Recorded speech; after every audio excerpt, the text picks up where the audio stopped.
times they had the ball, and we didn't give ourselves a chance really by giving Bourbon County easy or good field position every time, almost every time they had the ball. In fact, 5 of the 6 times Bourbon County touched the ball, they started out their drives in Harrison County territory. So let's just throw away the tape, not think about it anymore, and move on. But Trent, as we were talking about during the break, one unique thing about West Jessamine, as opposed to most of the teams we play, they are almost a 2-platoon team with only one player going both ways. Don't see that a lot. Now, Harrison County will try to counter that by having only 3 players go both ways, but I worry about the fatigue factor with our team. Well, sure, and yeah, it looks like I would gather that the roster for West Jessamine is not a lot bigger, but more numbers, and they're able to do that. And obviously, they got some pretty good talent to have that many only playing on one side of the ball. In high school, you're used to seeing 4, 5, 6 guys playing both ways, and sometimes more.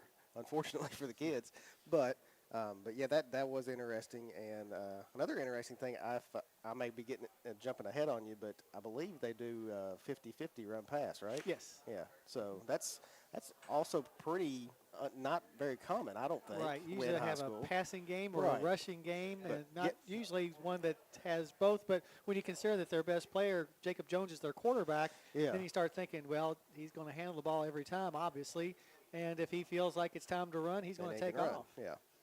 Another thing that Harrison County has done well this year, and including in the Bourbon County game, we have done a great job of pressuring the quarterback. Yeah. All season long, we've had a lot of hurries.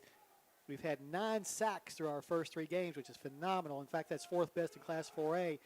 I feel like tonight that is going to be a big issue, is how much pressure we can put on Jacob Jones. Right, and I'm assuming Jones is pretty elusive and, and can get outside the tackle box and make some moves. So not only the pressure, but the contain on the outside as well. That's always a big deal when you have a mobile quarterback. If you think NFL, we just had our first game last night. NFL, you think about Mahomes and Lamar Jackson and guys like that obviously can throw the ball well, but you let them get outside, it's over. And you don't have any kind of containment whatsoever. I mean, they can chunks of yards, 20 yards, and like it's nothing. Yeah. And you give up chunks of 20, it puts you in for a long night. It surely does. And another thing that Harrison County did better last week, we cut down the penalties. We went from 17 against Anderson County the week before to just 5 last week. So, 4 or 5 penalties, I'm not going to really complain about because sometimes you just have aggressive type of things, illegal procedures. I mean, you don't like to see it, but they're aggressive type of things. So it's almost like you're not really trying if you come into a game with no penalties at all. Sure. That reminds me of when I was playing junior pro basketball, and I had like 3 or 4 fouls in a game, just about every game. And my coaches would always say, that's good. You didn't foul out, but you were playing good defense, and you had some fouls. It's the kid that goes out there and plays and doesn't have any fouls. That's the ones you wonder about. And it's the same way in football. You're right. I mean, that just shows your aggressiveness. You don't want to be overly aggressive. Right. But you want to keep it keep it intact and keep it under control. Yes. And another thing that I was very happy and pleased with was the personal fouls and sportsmanlike. Yeah, those kind of went by the wayside because that could have been bad. A lopsided game and a rivalry game. We had a couple of tussles, whatnot. Yeah, you're going to get that in a rivalry game. It wasn't too much jaw-jacking. There you go again with that jaw-jacking stuff. All right, West Jessamine is on the field now. Harrison County will soon be here. We'll take this opportunity, though, to take it to the station to Bruce Templeton from UD Christian Church with tonight's pre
Alrighty, back here at the Hilltop, we're about ready to get the 10th meeting between Harrison County and West Jessamine started. Harrison County leads the all-time series 6-3 and have won 4 of the 5 games played here on the Hilltop.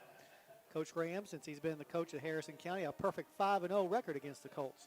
First time we played these guys was back in 2003 down at Nicholasville, a game that Harrison won 30-14. The last time the two teams got together was 5 years ago in 2016, also down in Nicholasville, a game that the Colts won 27-8. And the last time that the Colts invaded the Hilltop was in the 2009 playoffs, a game which West Jessamine won 49-6. So there's your look at the short history of these two teams.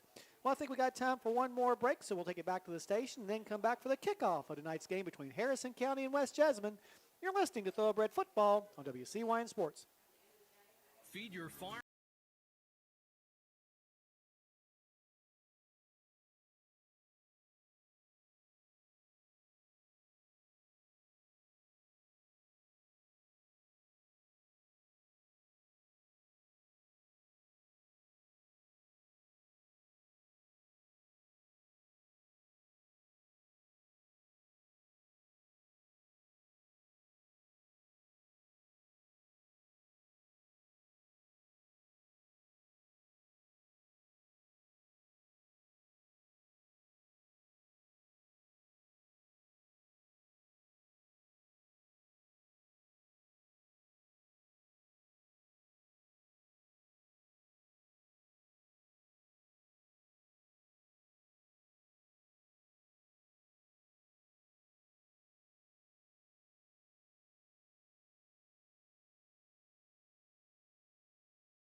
All righty, back here at the athletic complex. The Harrison County Thoroughbreds have just burst through the paper mache thing that the cheerleaders make for them to run through. It's not paper mache; it's just a big piece Like of a paper. big piece of paper, yeah. Yeah. Like, yeah. I don't know what the word is we're looking for either. Yeah, it's something. Banner. There you That's go. the word I'm thinking. Paper of. banner. Got a pretty good crowd for tonight's game. I know there's other stuff going on in the community. So glad to have the ones who are here, and hopefully we'll have a much more enjoyable game to bring you Yes. than we did last week, which was not enjoyable whatsoever. West Jessamine won the toss and deferred its decision on what to do to the second half, so Harrison County will be receiving. Hopefully we'll be able to hang on to the ball this time. Yes. Which, you know, That you kinda hate to think that the turning point of a game was the opening kickoff that was fumbled. puts you behind the 8 ball a It little puts bit. you behind the 8 ball, and it seemed like it went straight downhill from there. Yeah, it did. It was not a good sign of things to come last week. Right. So you're right. You know, you always want to get started off well and quick, and obviously a great sustained drive and 6 or 7 points would be just fine with me. Yes, just get on the board, and because we had that goose egg line on the Yeah. Adena Springs field all of last week's game, and goose eggs are not fun. No, they're not. It's Not for interesting anybody. that we've played Bourbon County 57 times now, and 13 of those 57 games have been shutouts. We've shut them out 7 times. They've shut Really? us out 6 times. Wow. So Huh. just kind of unusual. That's interesting. Well, some people think so, I'm sure. I think it is. Amari Foltz, Jacoby White, and Alexander Beam Deep for Harrison County. Kicking off will be Solomon Smith for West Jessamine, as we're just about to get this game underway from here on the Hilltop.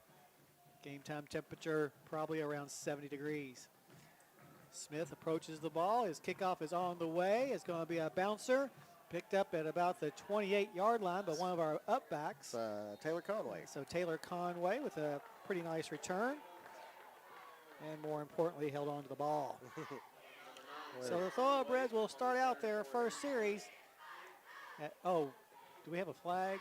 Oh, no, he's just waiting for the ball. Oh, okay. Gosh, I thought, oh, no, Yeah, no not kidding. the first thing. From the 37-yard line after that 9-yard return by the freshman or sophomore Taylor Conway. Caden Custard, the quarterback for Harrison County. We both had the same thought at the Yeah. same time. Field mic. You wanted it down a little bit, right? Or was it? No, I like it up. Oh, okay. The sounds of football. Under center goes Custard with the wishbone. No, actually, he's in shotgun formation. Yeah. He'll put a man in motion, that man being Jay-Sean Lewis. Looks downfield, fires it, and it's going to be caught by Jacoby White at the 50. He's at the Nice 40 play. before being brought down. So a nice pass and run that time by Jacoby. getting some good yak yards along the way. That's another Killian's Pizza first down for Harrison County to the 42-yard line. Love seeing that. So 13 and 8, a 21-yard pass play to number 21. Good protection, and when the pressure got back there, Yes. Caden did just what a great quarterback does, steps up, throws the ball on a line. Once again, Lewis goes in motion, the freshman from right to left. Custard gets the snap. In the flat, finds Malachi Feeback. Ooh, Feeback nice. slips a tackle. He's at the 30. And Shoestring. another first down for Harrison Very County nice. on another nice pass play by Caden Custard, this time to Malachi Feeback. For Malachi, that is his second reception of the season, and another Killian's Pizza first down. That's right. Down to the, we'll call it the 28-yard line. So a 14-yard play. So a great way to start things out here on the No Hilltop. doubt. Once again, Lewis goes in motion, right to left, play action.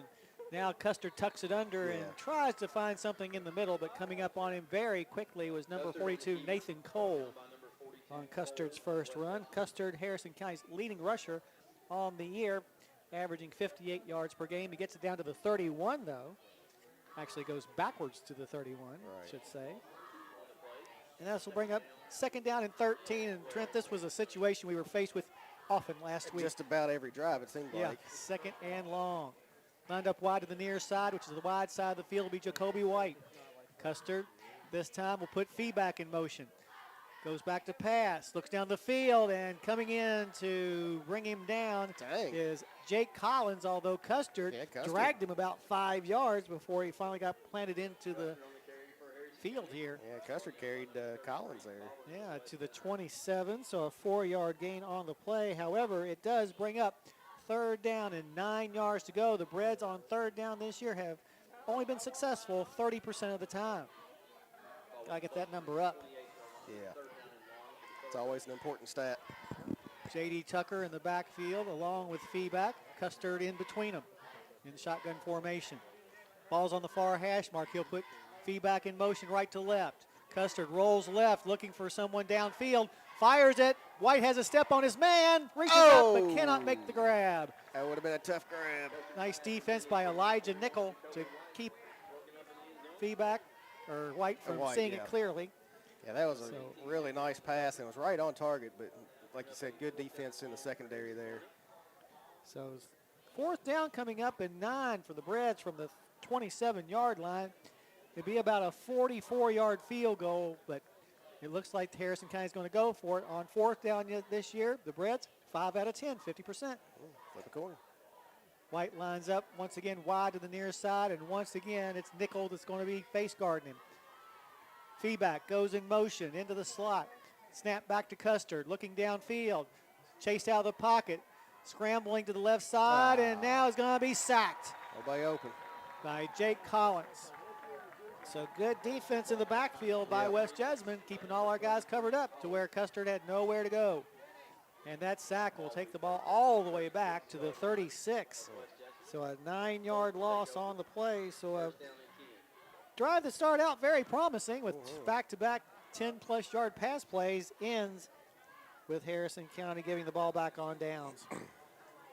Take on it. So West Jessamine takes over. 9:41 left to go in a scoreless first quarter so far. And okay field position starting out for West Jess. Jacob Jones is their quarterback. He's also the leading rusher. He'll fire it on a slant in between the hands of Dalton Carter for an incomplete pass, and Coach Graham said that slant was coming. He sure did. And sure enough, first play they tried, but the ball was a slight bit behind the intended receiver. And a lot of mustard. It was a quickly thrown ball. Yes, looked almost like Levis's first pass last week for the Cats. Came in too hot behind the receiver. After that, he did great. Did you enjoy yourself? Yes, I did. I bet you did. Very enjoyable game. After that first, interception, and then they got the touchdown. After got that out of their system. Snap back to Jones. This time an out pattern is going to be dropped by Carter. So a ball between Carter's hands and one that Carter should have caught there. Brings up third down and 10 yards to go for the West Jess Colts. On third down this year, this is a disturbing stat. Harrison County's opponents have been successful 55% of the time. Yeah. Can't have that happen. Yeah, not a good one. Ball will be set at the near hash mark. Jones looking over to the sideline to get the play. Coming in to stand on his right side is Bryce Chestnut, 5'8" sophomore running back. Shotgun formation for Jones on this 3rd and 10 opportunity. Timeout.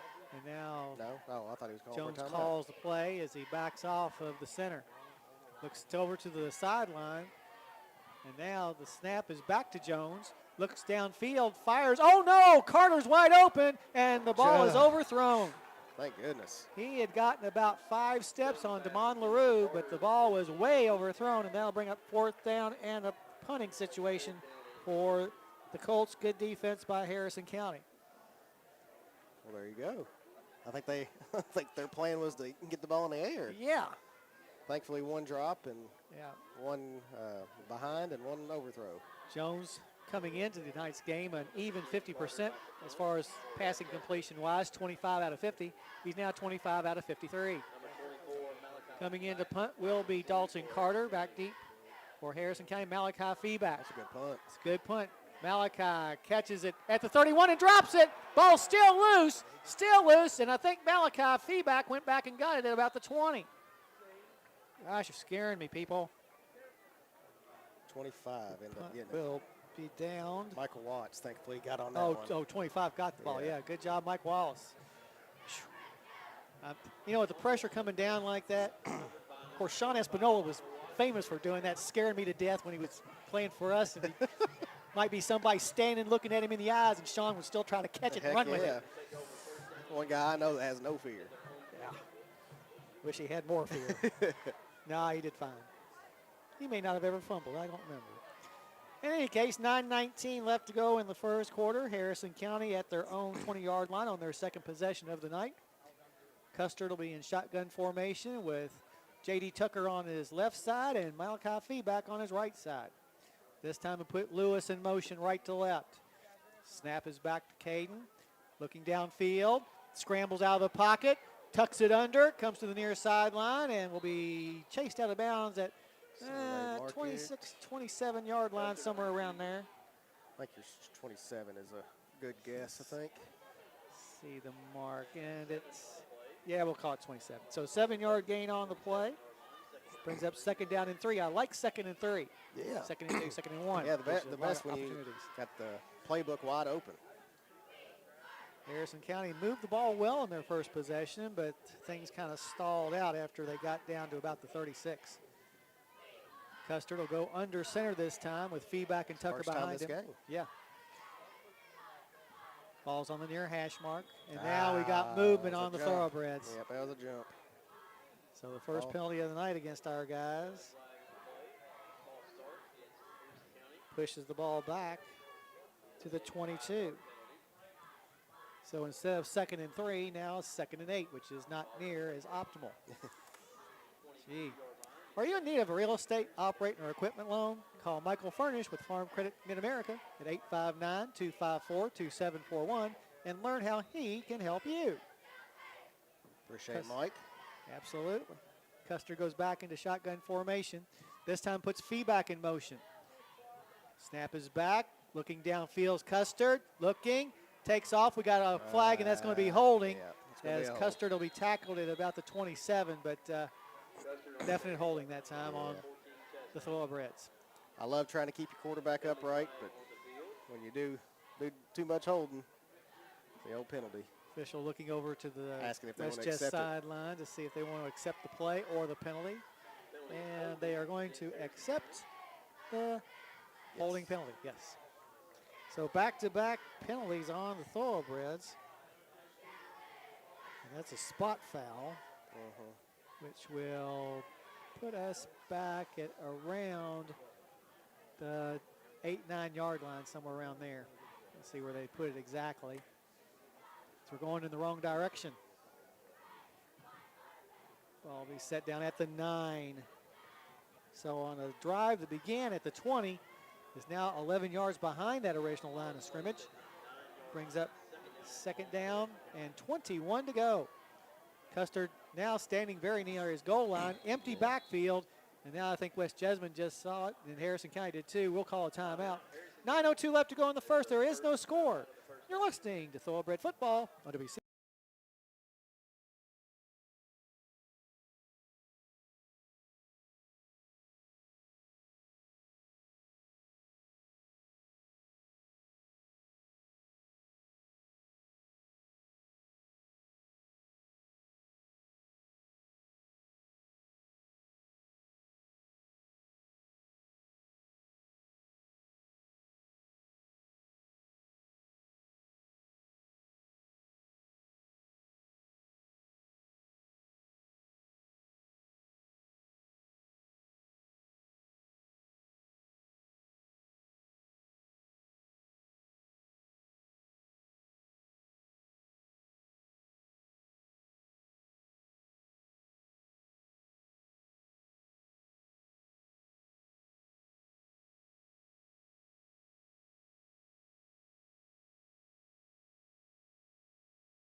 Thank you. All righty, out of the timeout. Empty backfield on this second and 21 play. Double wides to the near side. Now Mitchell goes in motion. The handoff is to Jesse. Cuts back into the middle. He's got some significant running yardage, and he's going to be about a 15-yard gain. So a nice job that time by Jesse Mitchell on his first carry of the night, and only his 12th carry of the season. They'll put the ball down at the 24, so it was a 15-yard gain. Brings up third down, and manageable. 6 yards to go. Very manageable, yes. Yeah. On third and long, however, this year, Harrison County only successful 24% of the time. Yeah. So we need to stay away from third and long, but that's what we got here, so we'll take it as it is and try to get this first down. That's right. Still no score as we go towards the 8-minute mark of this first quarter.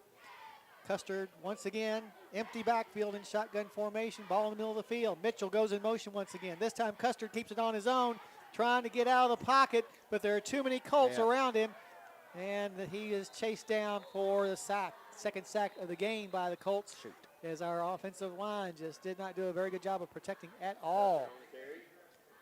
Now bring up fourth down in a punting situation for the Breads. As the ball is, we got a flag on the play. Oh. See what that's all about.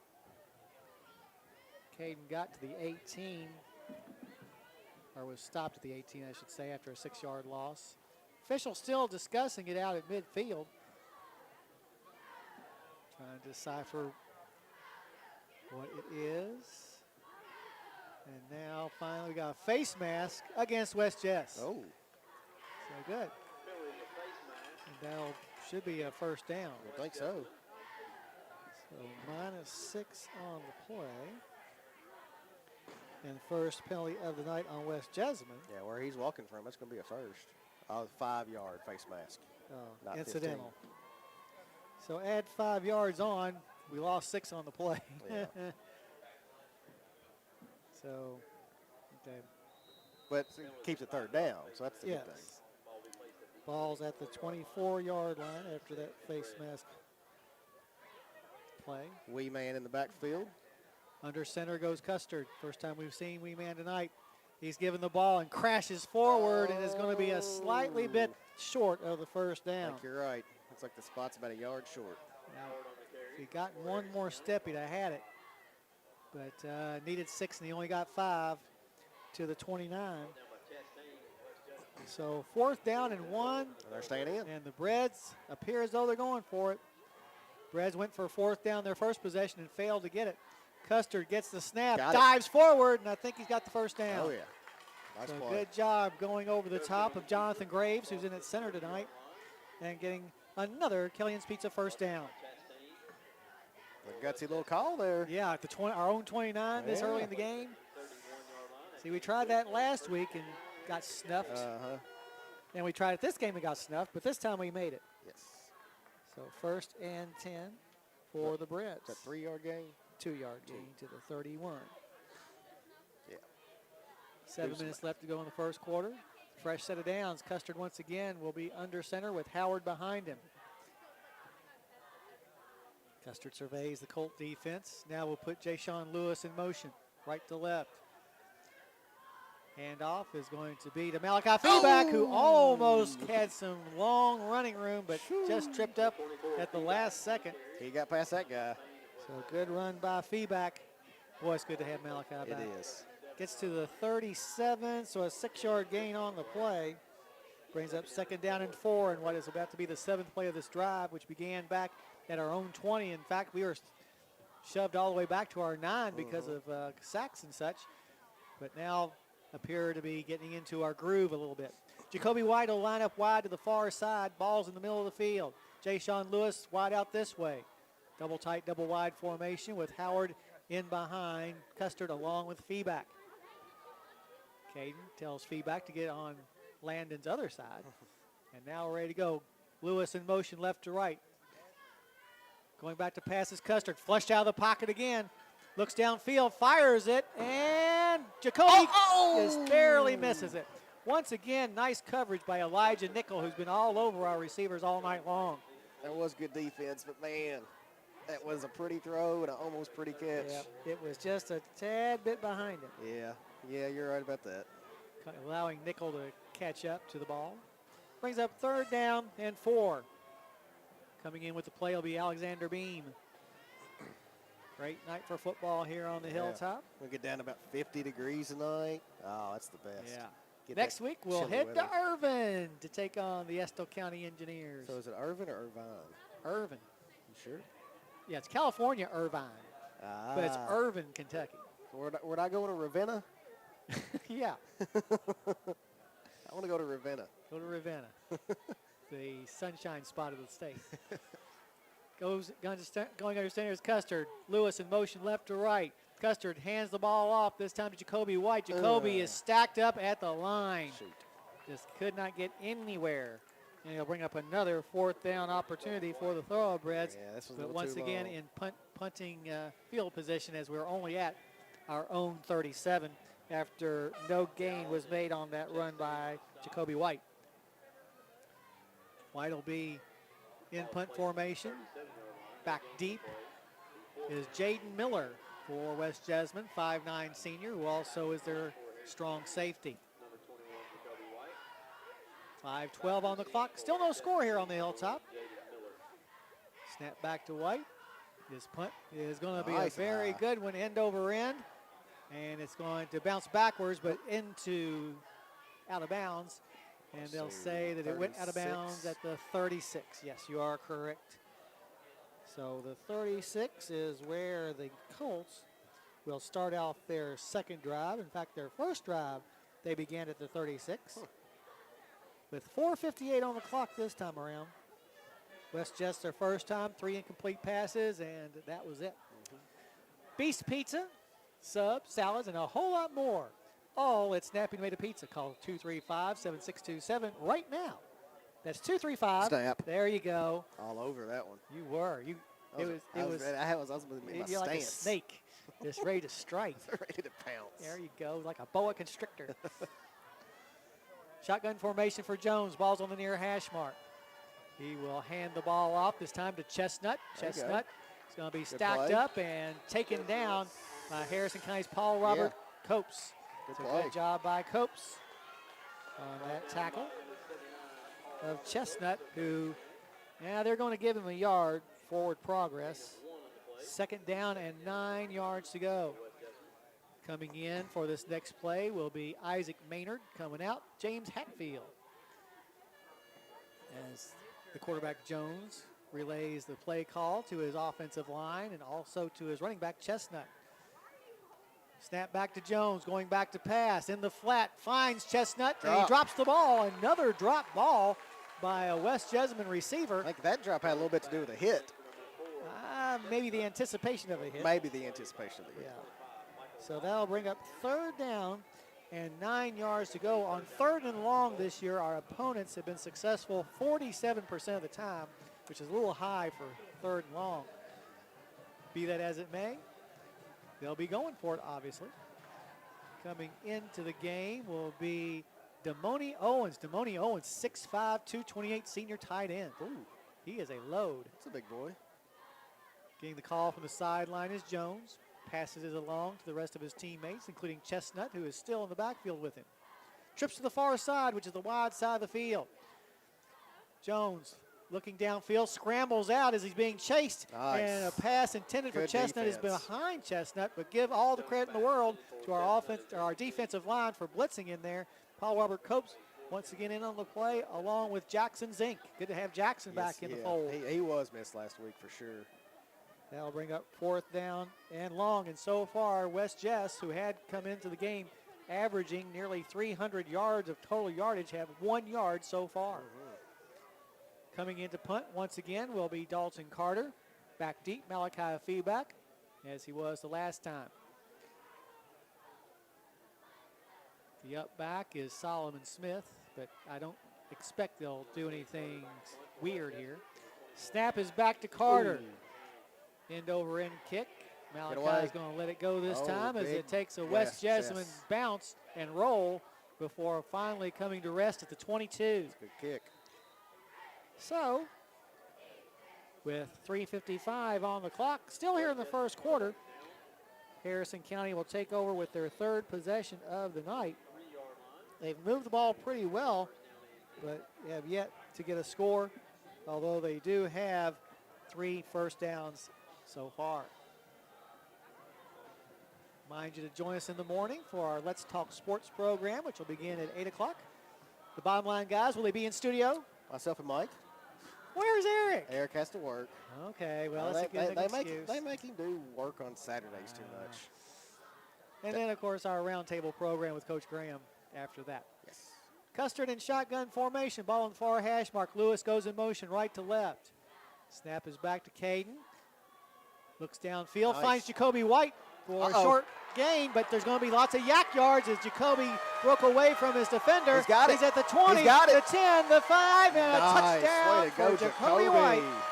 Great play. His first touchdown reception of the season, and for Caden Custard, his second touchdown pass of the year as well. A 78-yard strike that puts Harrison County up 6-0. Put on the afterburners there. Yeah, just had one man to shake off, and he shook him off. He sure did. And went the other 78 yards. So good job, guys. Coming in for the PAT kick will be Ryan Annis. J.D. Tucker is your long snapper. Alexander Beam is your holder. And Ryan Annis, as we said, the left-footed senior kicker. Well, we got to get enough people out there. We don't want Ryan to get killed. Conway comes out a little bit late. Also wondering if he's supposed to be on there or not is Wilburn. Now it's decided that he's supposed to be off the field. So now I think we're good to go. Snap by J.D. Tucker is good. The hold by Beam is good. And a flag on the play as that ball was tipped at the line of scrimmage. Let's see what that yellow hanky is all about. And we're going to have a procedure against the Thoroughbreds. I guess that'll be declined. It should be. And it is declined, as you just said. 3:40 left to go in the first quarter, though. Harrison County leads West Jessamine 6-0. You're listening to Thoroughbred Football on WCYN Sports.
All right, as we get back to play, Harrison has taken an early 6-0 lead. Annis in to kick the ball off to the awaiting Colts.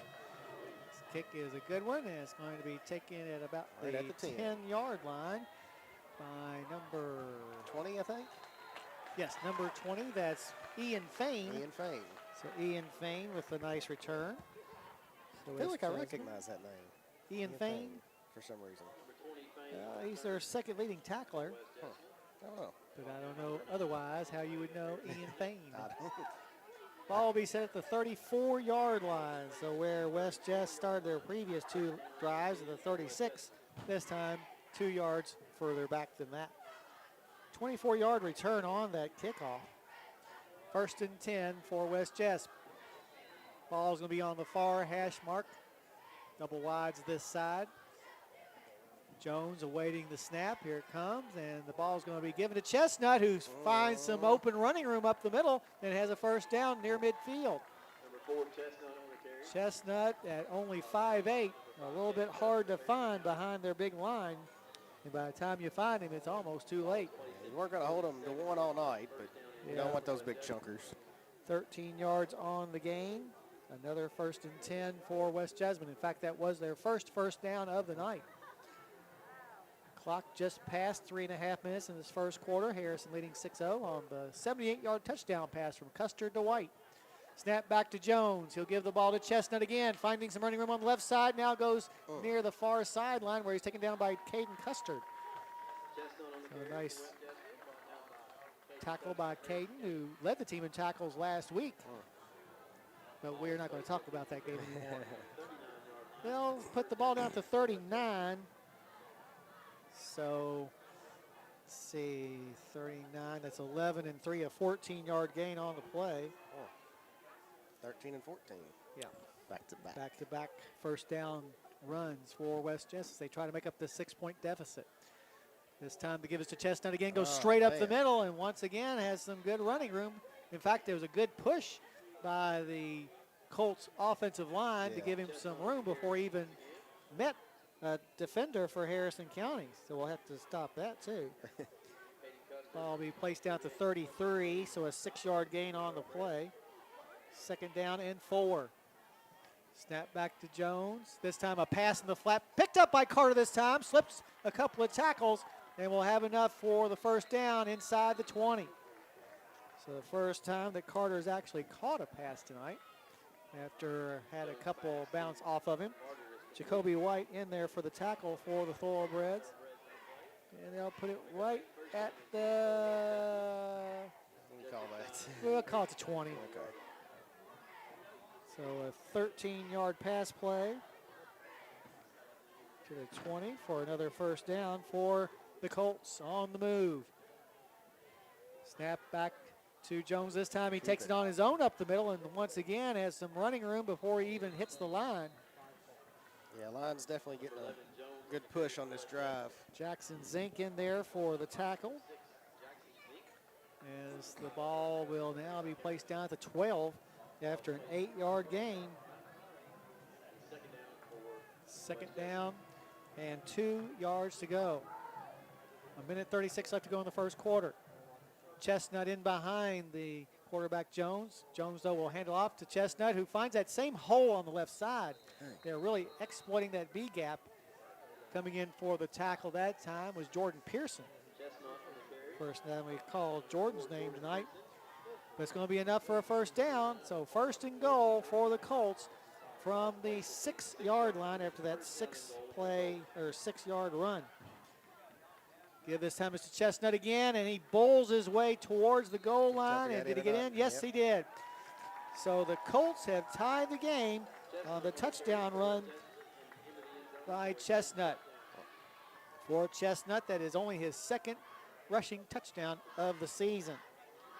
So very methodical series down the field. 7 plays covering 66 yards. That was almost And all now Chestnut. Coming in for the PAT will be Isaac Maynard. Holding for him will be Jacob Jones. So we got to be cognizant of that fact as well. But Maynard seems like he's ready to go, trying to put his team in the lead. Snap is good, the hold good. The kick by Maynard is on the way, and it's going to be good as well. So with 1:16 left to go in the first, your score. West Jessamine 7 and Harrison County 6. You're listening to Thoroughbred Football on WCYN.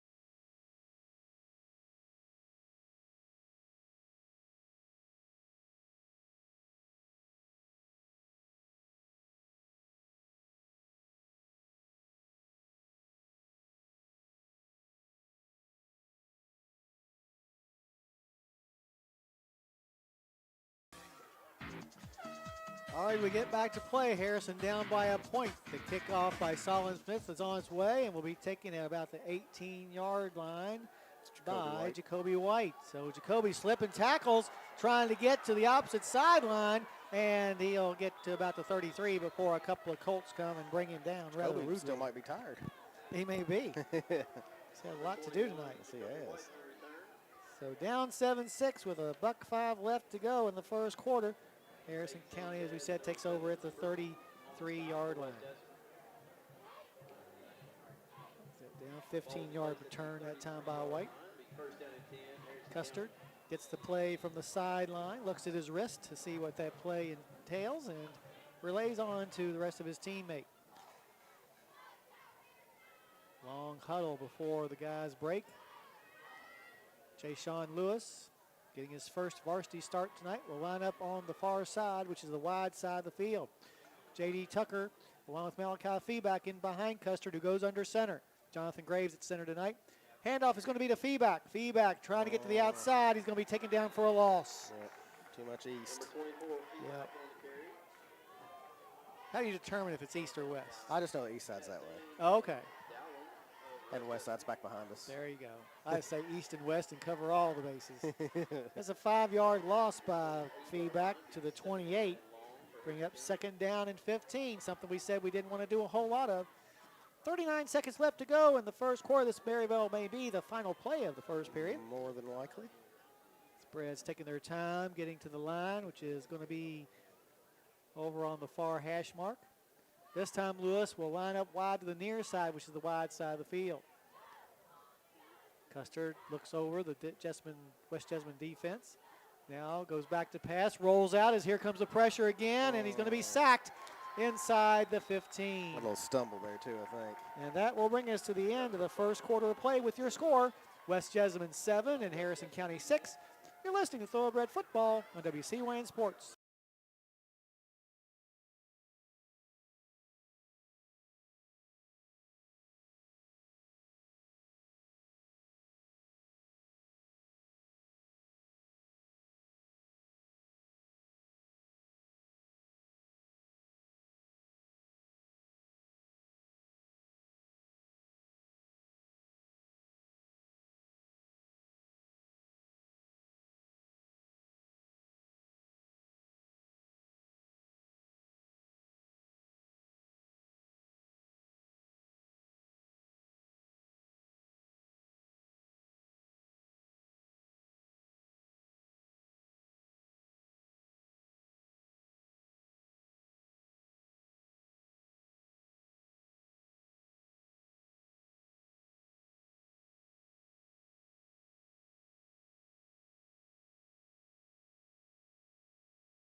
All righty, as we get back to play, Harrison County digging themselves a hole with a 5-yard loss and then a sack, which cost them 13 yards, which brings up third down and 28 to go from our own 15-yard line, already trailing 7-6. Ball's going to be on the near hash mark. We got trips to the near side, which is this short side of the field, but now Alexander Bean comes off of the field. So double wides left and right. Custard puts Malachi Feeback in motion, goes back to pass, looking downfield, and now fires it in the middle of the field. Caught by Lewis! Wow, Jay-Sean nice with the freshman with a great catch. Didn't quite get the first down, but got us out from underneath the shadow of our own goalpost for his first ever varsity catch at the 40, a 25-yard pass play. Wow. Caught it in traffic, too. Yeah, he did. Knew he's a good left fielder, but that was a good snag from that oblong ball he plays with here at the athletic complex. Harrison County will be forced to punt, but with much better field position than they had before. Back deep, Jaden Miller for West Jessamine. Jacoby White on for his third punt of the night. White counts to 11. So the proper number of people on the field. Good snap. Actually, just kind of low. Here's the kick. Oh, by Jacoby. He's going to go straight up in the air. Take a good bounce. And it does take a good Harrison County bounce. Did that. Going to be down at the West Jessamine 48-yard line. Just a low snap. Yeah. And Jacoby rushing it. Kind of got things off kilter. Very much so. So good field position now for West Jessamine. They lead 7-6. As we said, they'll start out from their own 48-yard line. with 10:59 on the clock here in the first half. Once again, Jones will have Chestnut in the backfield with him. Trips to the far side, which is the wide side of the field. Jones has a good arm. Snap is back to him. The give is to Chestnut. Busts through the line and is going to be dragged down on a 5 or 6 nice yards. tackle that time by Preston Williams. But once again, the offensive line, which we talked about before for West Jess, being an average of 260, getting some push They're picking up on some our pace here, guys too. to the Hurry up. 47, so a 5-yard gain on the play. 2nd and 5. Once again, the give is to Chestnut. Yes. And he will run into a herd of thoroughbreds led by Paul Robert Copes. Going to be a first down, though. And the first down, you are correct, to the 41, so a 6-yard gain on that play. Well, after really going nowhere in their first 2 drives, West Jess has picked things up on their previous drive, which got him a touchdown, and the drive right here as well. Ball's in the middle of the field. Snap back to Jones. He'll fake the handoff to Chestnut. Passes in the flat to the near sideline to number 44, Isaac Maynard, who's going to be close to first down yardage.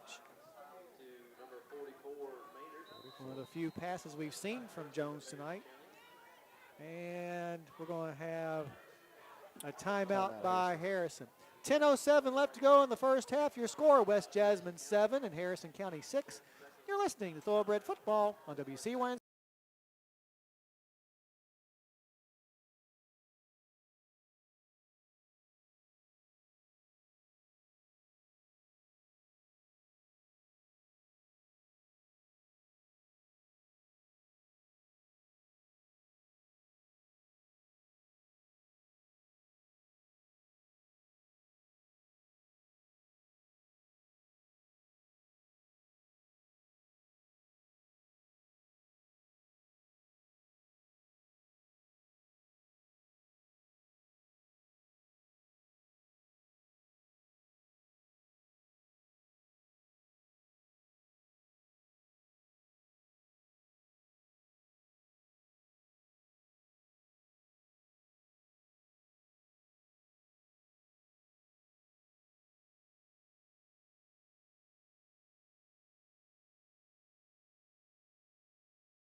All righty, as we get back to action out of the timeout, 2nd down and very short for West Jasmine. Jones still in shotgun formation. The snap is back to him. Fakes the pass, now throws it down the field to looking for Carter in the end zone. It's knocked away by Amari Foltz. No, excuse me, that's Damon LaRue. Good job by LaRue. That'll bring up 3rd down and 1. Coming up for the Colts at the Harrison County 32-yard line. Yeah, I can understand the try there. Then I would be willing to bet number 4 for West Jasmine gets this ball. Yes. On this 3rd and yes, short. On Chestnut. He's been their workhorse tonight. Came into the game having only carried the ball 33 times. It's got 8 so far. In their first 2 games, so about his average, I guess. Snap back to Jones. The give is to Chestnut, and Chestnut has the first down. Not much more than that 1 just a yard he couple, needed, but You got it. still is able to get it. Coming in there is Zink for the tackle. But a fresh set of downs, that's what's important after that 2-yard or 3-yard gain, excuse me. 1st and 10 on now the 6th play of this drive, which began back at the West Jasmine 48. Double wides left and right. Relaying that signal on to his teammate is Jones, including saying something to Chestnut. Chestnut goes in motion out of the backfield. In the flat, the ball's on the slant, excuse me, is going to be picked up by West Jasmine for nearly first down yards as Ernest Stanfield. So good job by Stanfield there. Well, that was a pretty nice play design there. They were looking like they were going to go out to the flat to the running back, and that slant that Coach talked about is right there in the middle. And they are going to call the first down as the ball got down to the 16-yard line, a 13-yard gain on that pass play. As we said for the first down. Snap is back. The give is going to be to Chestnut, who tries a little counter play, but I got there one. to bring him down. Preston Williams again. Good to see Preston back out there after he missed last week as well. Yeah, no gain on No the gain? play. No Okay. gain. Second down and 10 at the 16. In the red zone this year, our opponents have scored 9 of 11 times. Chestnut lined up on the left hip of the quarterback, Jones. Ball's on the far hash mark. Jones, play action, fires the ball down the middle and into the end zone comes Stanfield. That'll increase the lead for the Colts to 13-6 for Stanfield. That is his second touchdown reception of the season. Well, shoot. Game started out so well. Coming in for the PAT kick will be Isaac Maynard. He made his first try. As we mentioned earlier, the holder is the quarterback, Jacob Jones. Now ready to go. Snap's good, the hold good, the kick is on the way, and the It's kick is good. going to be good as well. So with 8:49 left to go in the first half, your score now, West Jessamine 14, Harrison County 6. You're listening to Thoroughbred Football on WCY.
All righty, back here at the Hilltop, an 8-point lead now by the Colts. Harrison County about to receive the kickoff. It's on its way, and Alexander Beam will step out of bounds with it. Oh, he let it go. Oh, he let it go? Yeah. Okay. Right to the 35, is that right? So the penalty will, I believe that is correct. I'm never too confident about that, but I am neither because the college game is similar, so we'll see where they put it yeah, down. it looks like the 35 is where they're going. So decent field position for the Thoroughbreds from the 35-yard line.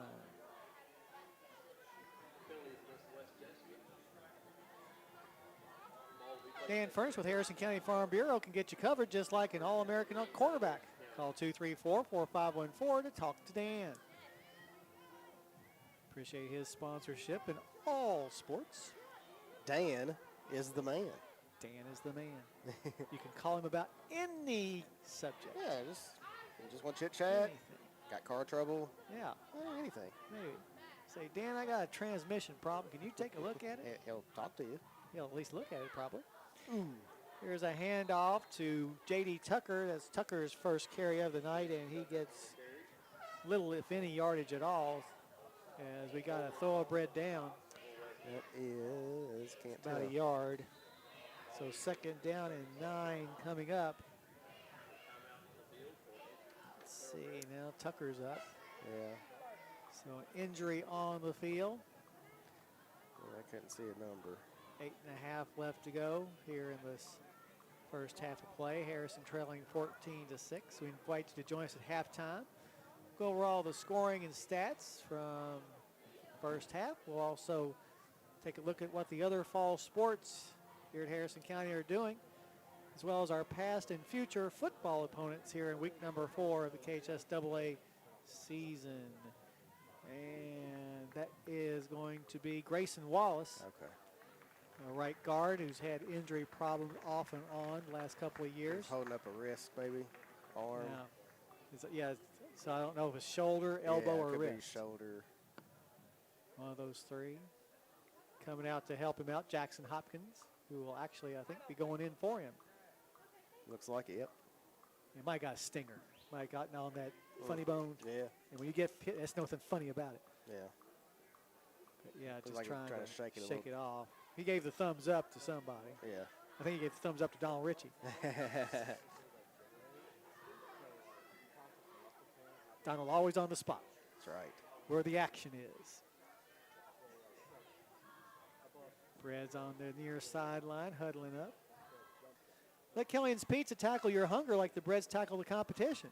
Call 298-2048 to order for pickup or delivery right now. Yeah. And Jordan and Devin are married, so they're Oh, are there. they? Okay, And good, now good. Shop's back open. Good. Man, I got to actually talk to Jordan last night, and he said everything went great. And, Awesome. And he said not much changed because they had been together forever. So Yeah. they got a ring now. A friend of mine's going down to Key Largo for a wedding next weekend. Oh, wow. Yeah, nice place to go for a wedding. No kidding. Malachi Feedback with the run is going to be stacked up after maybe 1 yard. Yeah. As all of a sudden, the West Jessamine defense mirroring the West Jessamine offense starting to pick up their game. Kidding. Actually, no gain on the play. Was that feedback? Yes. Sorry. 3rd down and 9 yards to go. Reds on 3rd and long. Successful just 24% of the time. 7:48 on the clock here in the second quarter. 14-6. Harrison County trails West Jess from the athletic complex. Ball's going to be on the far hash mark. Wide to the near side, Jacoby White.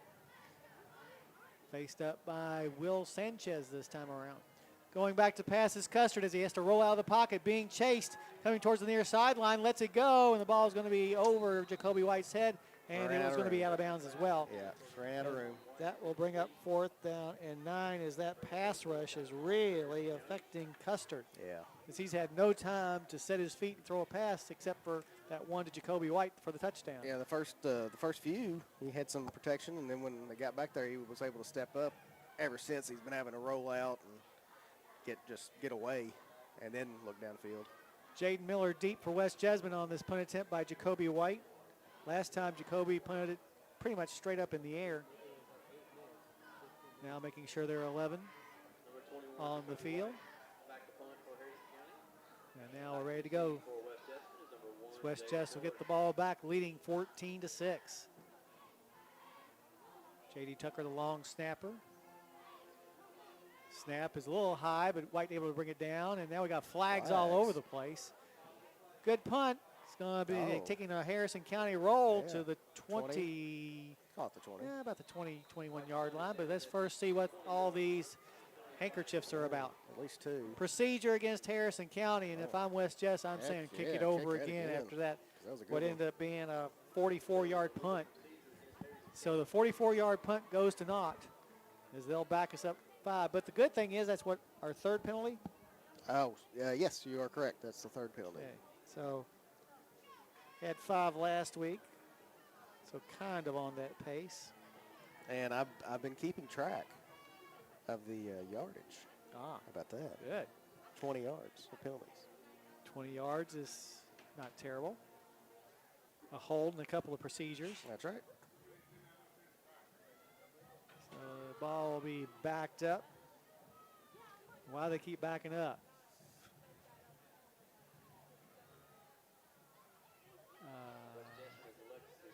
Okay, now they put it at the right place. Okay, yeah. They were about to put it at the 21 I was till like, cooler that's heads not a- prevail and say, that's wait. not No, That's not no, a they're at the 15-yard penalty. It's a 31. Oh, the 31.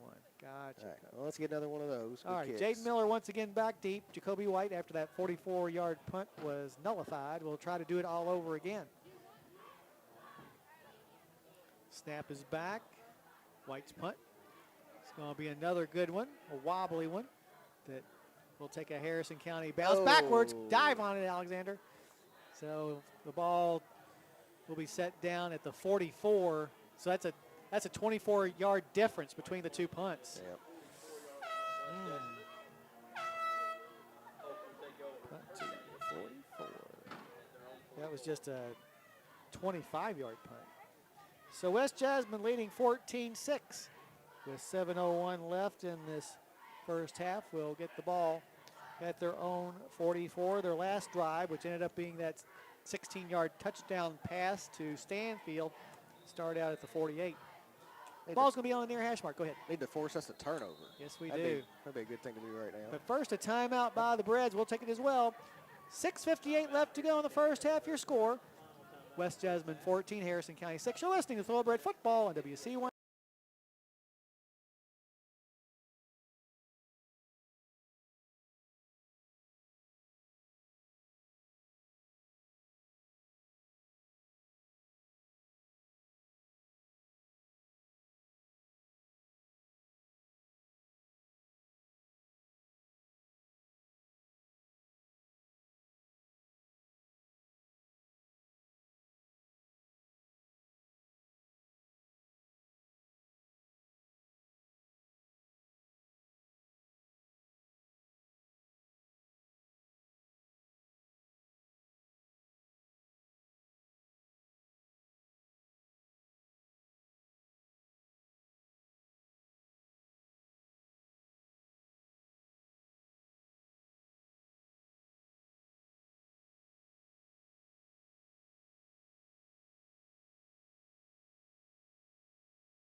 Pizza.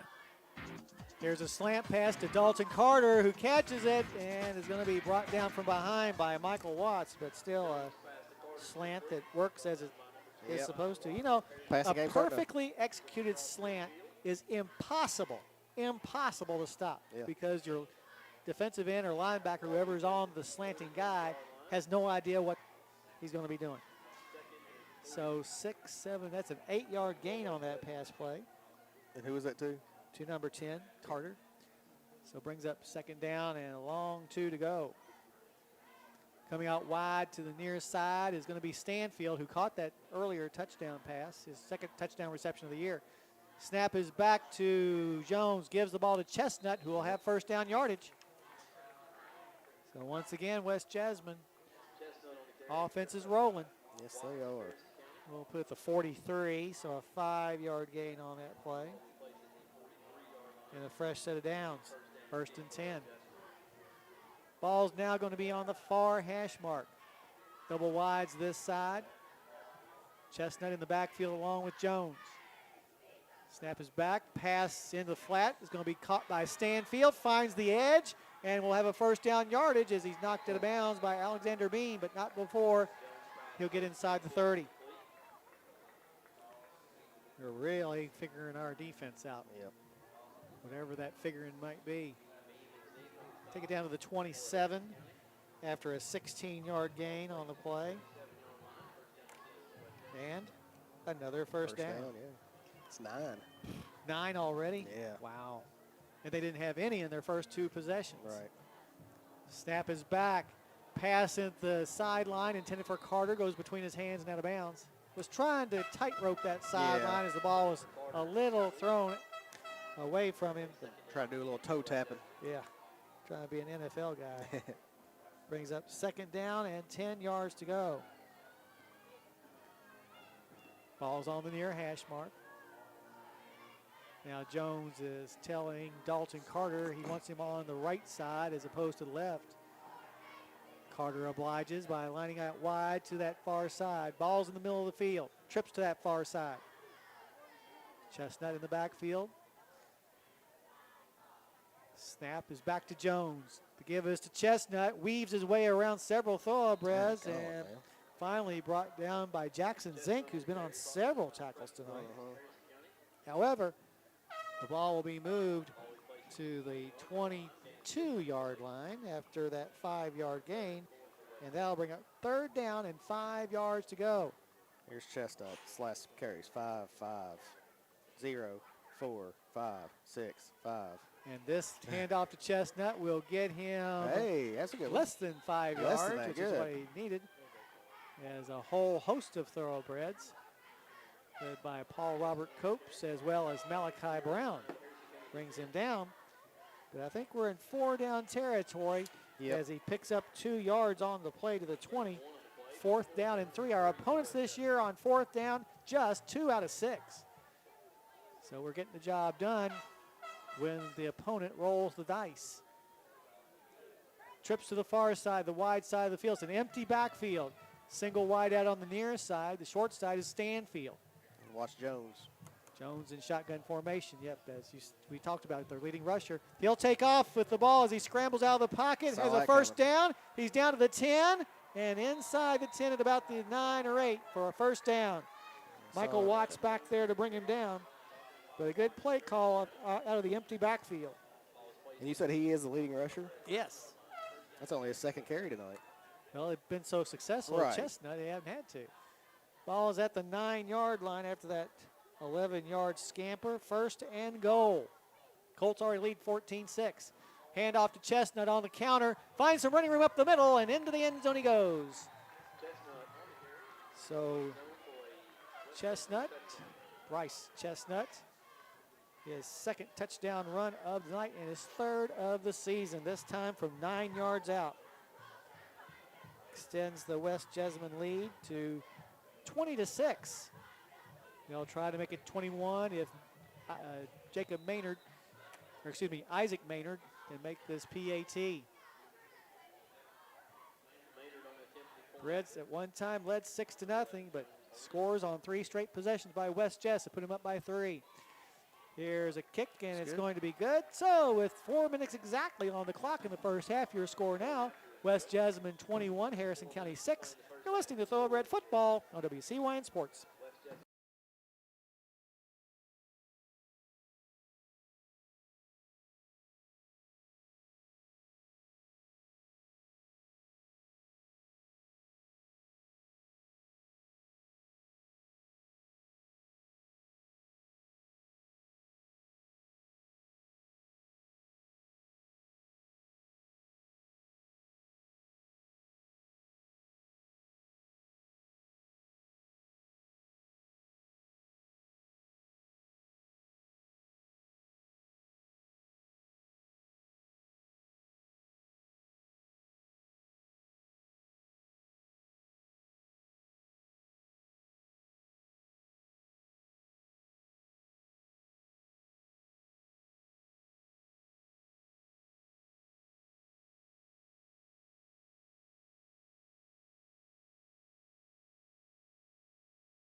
All right, as we get back to play, the Braves need a score to go into the locker room with some momentum as the kick is on its way. It's going to go through the legs of Beam and will be picked up at the 4-yard line. And Alexander breaks through on the far sideline, making something out of nothing, but still let that ball go through the wickets is not a good thing to do.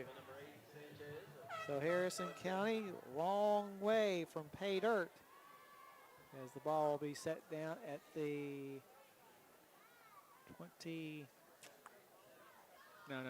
17-yard line.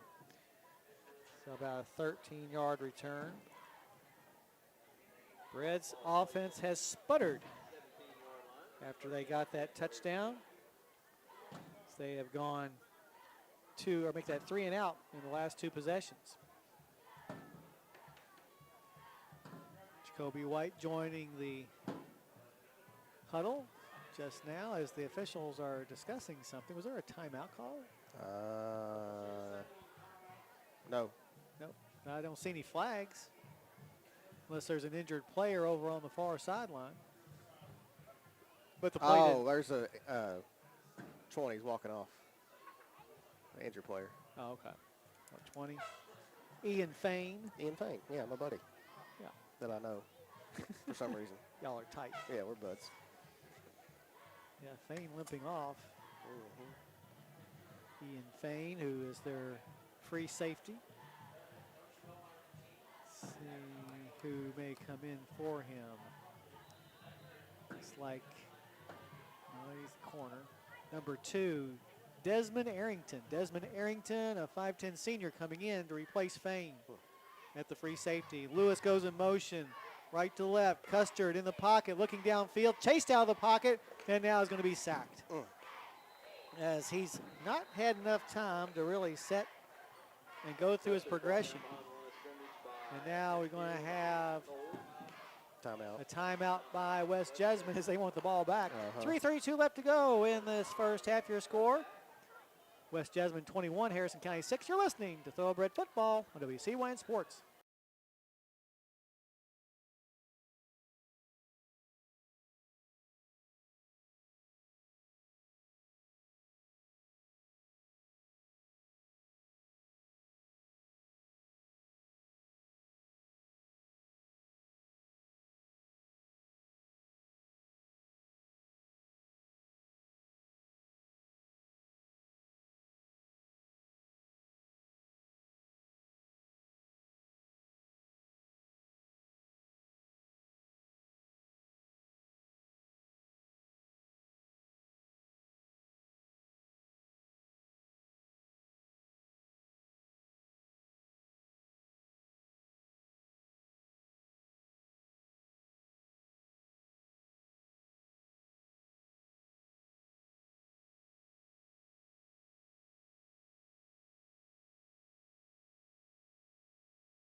All right, as we get back to play, the Reds down by 15 with 3.5 minutes left to go in this first half and facing second down and 14 to go from their own 13-yard line.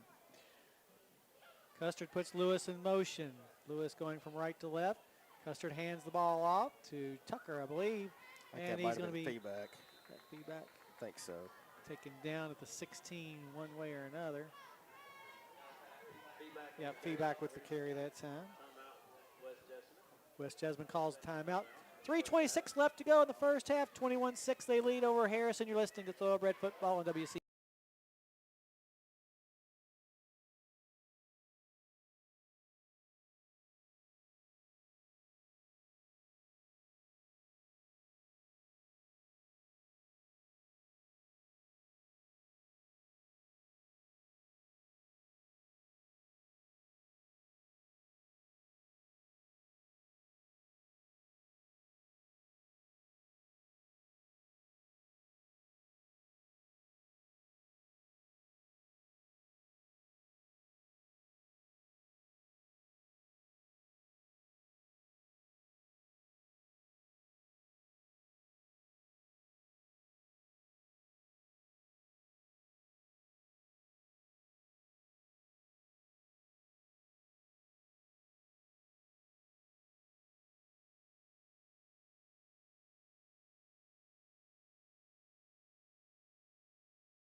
All right, as we get back to play, Harrison County facing third down and 12 from their own 15-yard line. West Jessamine trying to get the ball back because they want to score one more time. They've still got a timeout left to go, in fact. Feedback goes in motion. Custard flushed out of the pocket, steps up, fires to the far sideline, is caught, and Harrison County's going to have a first down on a nice pass and throw. I think it's Bean. I'm not positive. To Alexander Beam. Yep. Beam with only his third reception of the season, but he makes it count for a Killian's Pizza first down. There you go. Takes it out to the 36 after a 21-yard gain. Let's see if maybe the Breads can punch one in. Yeah. Breads without any timeouts, but the clock's still over 3 minutes left. Yeah. That clock stops on first downs for you Yes. to move the chains. Shotgun formation for Custard. He puts Lewis in motion right to left. And the handoff, or actually he keeps it on his own, does Custard, trying to find the outside, but there's just too many Colts. My goodness. And not enough protection. 2, 4, 6. Okay. Six blue pants. Oh, my. Much like West Jessamine, our quarterback Caden Custard, our leading rusher as well, but having difficulties tonight as he gets the ball. Actually, no gain on the play. Okay. Ball still at the 36 for second down and 10. Clock down to 2.5 minutes left. And we just take too much time. We need to hustle it up a little bit here. Jesse Mitchell in the game will line up at the wing. Jacoby White comes over to line up wide to the near side, which is the short side of the field. Custard alone in the backfield puts Mitchell in motion. He'll hand the ball off to Jesse. Jesse trying to get to the boundary, cuts back inside and does get a couple of yards before being smacked down. Yeah. I have 3, and I got So last third down. timeout, I think, for West. Timeout for West. 1:58 left in the first half. Your score, West Jessamine 21, Harrison County 6. You're listening to Thoroughbred Football on WC.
All righty, back here at the Hilltop, Harrison County with a couple of seconds under 2 minutes left to go, facing 3rd down and 7 yards to go.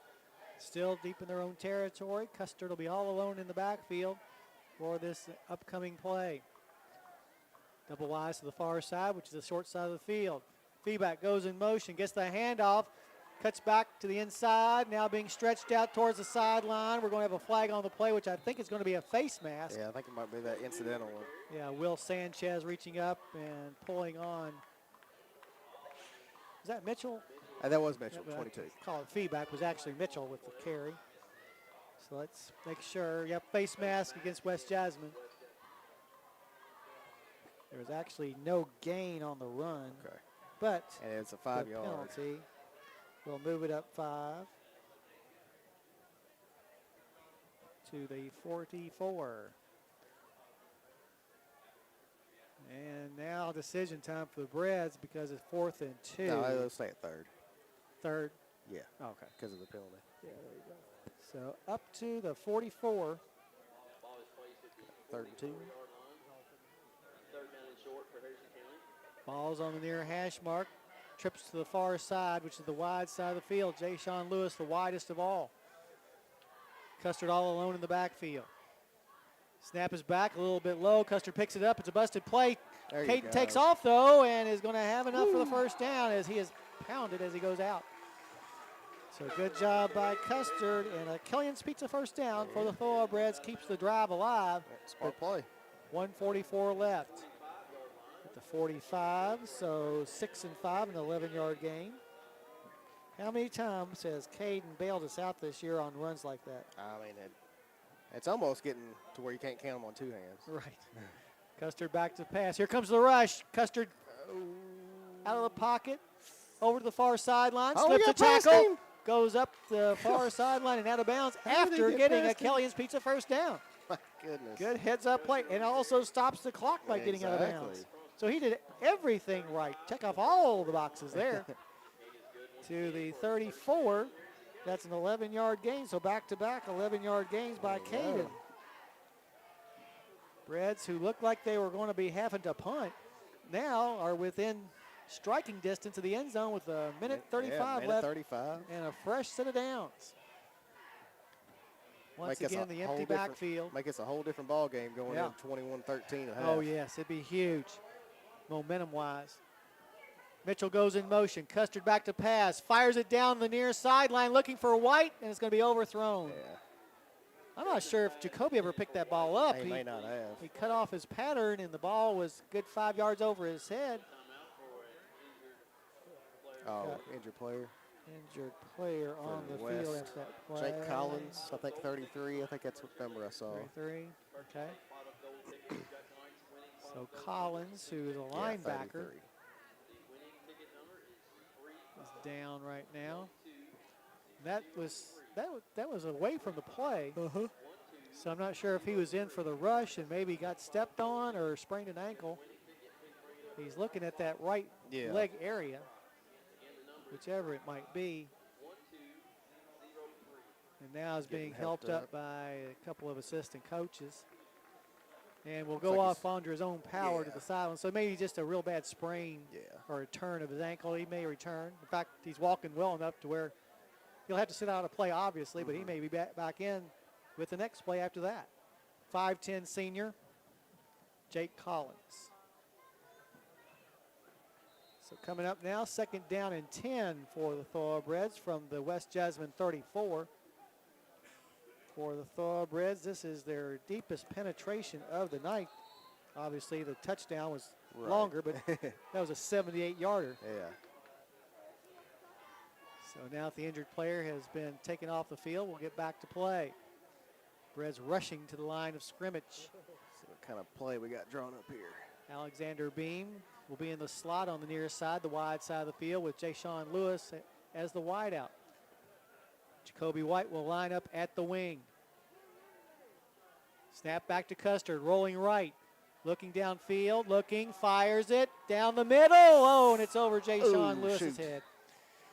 He was a little bit open, but Couldn't that would quite have had find to it. have been a perfectly placed pass, and the rush was coming on Custard such that he was not able to plant his back foot and the ball just kind of fluttered away. 3rd down and 10 with 1:23 left. Harrison trailing 21-6. This upcoming play will be the 11th of this drive, which began back at the 17-yard line. Reds have taken a couple of minutes off the clock during this drive. Yeah, this has been the Caden Custard drive for sure. Yes. About 25+ yards rushing, a 21-yard completion. Snap back to Custard. Rolling out as here comes the rush. Fires it down the middle, open. and he's got his man, and it's through his hands. Oh, it would have taken a terrific play that time by Alexander Beam, but it did touch the hands. And now that'll bring up 4th down for the Reds from the 34. Be about a 52-yard field goal. That's a little bit outside of Annis's range. That's asking a lot, I would think. Yeah. 1:15 left, so the Reds obviously will be going for it, down by 15. A pivotal play in this ball game. Malachi Feedback will be coming into the ball game. Also checking in will be Jay-Sean Lewis, who's gotten a lot of reps tonight. Yeah, he has. 5'7", 133 freshman. Quite a few targets, a 125-yard catch. Lewis will be the wide out on the near side, which is the wide side of the field. Dylan Price in the slot. Coming over on that right side as well now will be White, but now White will go back and line up as a tight end. Empty backfield for Custard. White stands up. Snap back to Caden. Here comes the rush. Custard steps up and fires it off balance, and it's going to be caught. No. Short hops. The intended receiver, Malachi Feedback. Yep. Malachi made a valiant effort, but the ball was just a little short, and that'll turn the ball back over on downs to West Jess with 1:06 on the clock. So the Reds, who came into the contest having this year been 50% on 4th downs, is 0 for 2. Let's hope that 1:06 is not enough time for the West Jessamine Colts to move down the field. No doubt. They'll start out at their own 34, leading 21-6. Still very much a ball game, but we can't allow them to score here. Trips to the near side, the wide side of the field. Chestnut goes in motion. Here's a pass, a slant, and it's going to be caught By number 10. by number 10, which is Carter. Dalton Carter. Tackled by Michael Watts. Ball is moved to the 40, so a 6-yard gain on that pass play. 2nd down and 4 as we go under a minute to go in this second quarter. Jones to pass. The sideline is knocked away by Preston Williams. Preston read that one like a book. Yeah. So good knockdown that time by the freshman. That was a good defensive play. Brings up 3rd down and 4 with 37 seconds left to go in the half. Do not let somebody get away. Chestnut will line up as a wide out on the near side, which is the wide side of the field. He'll be in the slot. Dalton Carter is farthest wide out. Double wides on the far side. Empty backfield. Snap. Back to Jones. Rolls out. Here comes the rush from Jacoby White. Evading that rush is Jones, and Caden intercepted Caden it. Custard did he make the interception, or was he stand on the line? No, And Harrison Ball. Harrison County with their first interception of the season. Yeah. Caden Custard reading the play and stepping in front. Must have All just had right. those toes in because he was pretty close, but That's why I wondered. that side judge was right on top of it. 29 seconds left. The Reds will take over at the West Jessamine 43. So a chance for Harrison to get on the scoreboard once again before halftime. Empty backfield, trips to the near side, the wide side of the field. Snap is back to Custard, a little low. Flushed out of the pocket, throws near to There the you near go. sideline. Get out of bounds. Beam. Get out of bounds, Beam. Yeah, will he get out of bounds? Nope. No, he did not. So get to the line of scrimmage, boys, and get there quick. Ball will be at the 35 after that 8-yard gain. Get on the line. Come on, guys, hurry up. Get on the line. Hurry up. 6 seconds, 5 seconds, 4 seconds, 3 seconds, 2 seconds, 1 second snap. Custard in the pocket, looking downfield, fires it into the end zone, and it's going to be shoot. over Feedback's head and out of bounds. And that will bring us to the end of the first half of play with your score. West Jessamine 21, Harrison County 6. We invite you to stay tuned for our halftime show. We'll look at the scoring and stats from the first half, as well as take a glance at what the other Harrison County fall sports are doing, both last week and this coming week. And we'll take a look at what Harrison County football's past and future opponents are doing here in week number 6, as well as take a look at the Harrison County High School Marching Band. All that coming up after this timeout. Once again, your halftime score from here at the Athletic Complex, West Jessamine 21, Harrison County 6. You're listening to Thoroughbred Football on WCY.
Alrighty, back here at the Hilltop, halftime, and Harrison County finds themselves down to the Colts of West Jessamine, 21-6.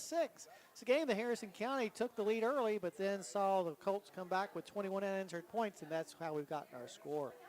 Both teams unable to move the ball in their first possessions. Harrison County did get 3 first downs in those 2 possessions, while West Jessamine was 3 and out on each of them. Harrison County then put their first points on the scoreboard when Caden Custard found Jacoby White for a 78-yard pass play. The extra point kick was blocked, but with 3:40 left to go in the first quarter, Thoroughbreds led 6-0. On the very next possession, after not getting any first downs on their first 2 times having the ball, West Jessamine drove 66 yards in 7 plays, picking up 4 first downs along the way. Eventually, it was Bryce Chestnut going in from 6 yards out. The punt or the PAT kick by Isaac Maynard was good. And with 1:16 left to go in the first quarter, West Jessamine had taken the lead at 7-6. After the Reds went 3 and out, West Jessamine got the ball in good field position at their own 48. This time it took them 8 plays to go those 52 yards. The last 16 covered when Ernest Stanfield caught a pass from Jacob Jones. Once again, Maynard's kick was true, and with 8:49 left to go in the half, the Colts had increased their lead to 14-6. Once again, Harrison County unable to move the ball, 3 and out. Gave the ball back to West Jessamine with 7 minutes left on the clock. And just like the previous drive, they had 8 plays going some 56 yards. This time, Chestnut scored his second touchdown of the night, going in from 9 yards out. And with exactly 4 minutes left to go in the half, the Colts had increased their lead to 15 points at 21-6. That's when Harrison County went on its best drive of the night, starting out at its own 17-yard line. The Reds progressed to the West Jessamine 34, but on the 12th play of the drive, facing 3rd down and 10, an incomplete pass forced Harrison County to give the ball up on downs. But Caden Custard intercepted a pass from Jacob Jones on the next possession after only 2 plays, but Harrison County was unable to score an incomplete pass, ending the half. That's the way the scoring looked here in the first half of play. We'll take a break, come back, and have Trent look at the stats. That coming up after this timeout. But once again, your halftime score from here at the Hilltop: West Jessamine 21, Harrison County 6. You're listening to Thoroughbred Football on WCYN.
All right, folks, with the Harrison County Thoroughbred Marching Band in the background, to give you some stats.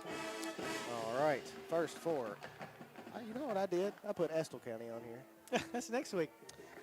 West Jessamine, for them, they had a 181 yards total offense in the first half, a 7 for 16 in the air, 1 touchdown, 1 interception, and 81 yards. 3 catches by Carter for 27, 3 catches for Stanfield for 45 and a touchdown, and Maynard had a catch for 9. On the ground, almost all from number 4, Chestnut, had 14 carries for 81 yards and 2 touchdowns. And then Jones, quarterback, just 2 carries, but 19 yards. And so 100 yards exactly on the ground, 81 in the air, 181. They had 11 first downs, 1 turnover, and only 1 penalty. So that's how it looked for West Jessamine. As for the Thoroughbreds, outgained West Jessamine in the first half. Really? 203 yards for a total only 36 rushing and 167 passing. We get a 78-yard touchdown pass. That helps. That helps out a lot. So that's where most of it comes from. But 167 yards passing for Caden Custard, 6 for 14, and the 1 touchdown to Jacoby White. Jacoby has 2 catches for 99 yards. Malachi Feeback, a catch for 14. Jay-Sean Lewis, a catch for 25. Alex Bean, 2 catches for 29. And then on the ground, just not a whole lot happening. Noah Mitchell, I said Noah. Jesse, I'm thinking way back. Jesse Mitchell, 3 carries for 23. Noah graduated a few years ago. Yes, he did. 3 carries for 23 for Jesse Mitchell. And then Caden, had some sacks and whatnot, but got it back to 4 yards on the positive side on 11 carries. Howard, a carry for 5. Feedback, 4 carries for 3. Jacoby, 1 carry for nothing, and Tucker, a carry for 1. Just 36 yards on the ground from 21 carries. So to get back in this game, I know the passing game has been working and moving the ball, and that's where they got their score, but you would think that would have to improve some as well. But again, 203 total yards of offense in the first half, 6 first downs, Kellyan's Pizza first downs, and no turnovers and 3 penalties. So that's how the statistics look for Harrison and West Jessamine. We'll take another break and come back, and we'll talk about our past future opponents and other sports up here on the Hilltop.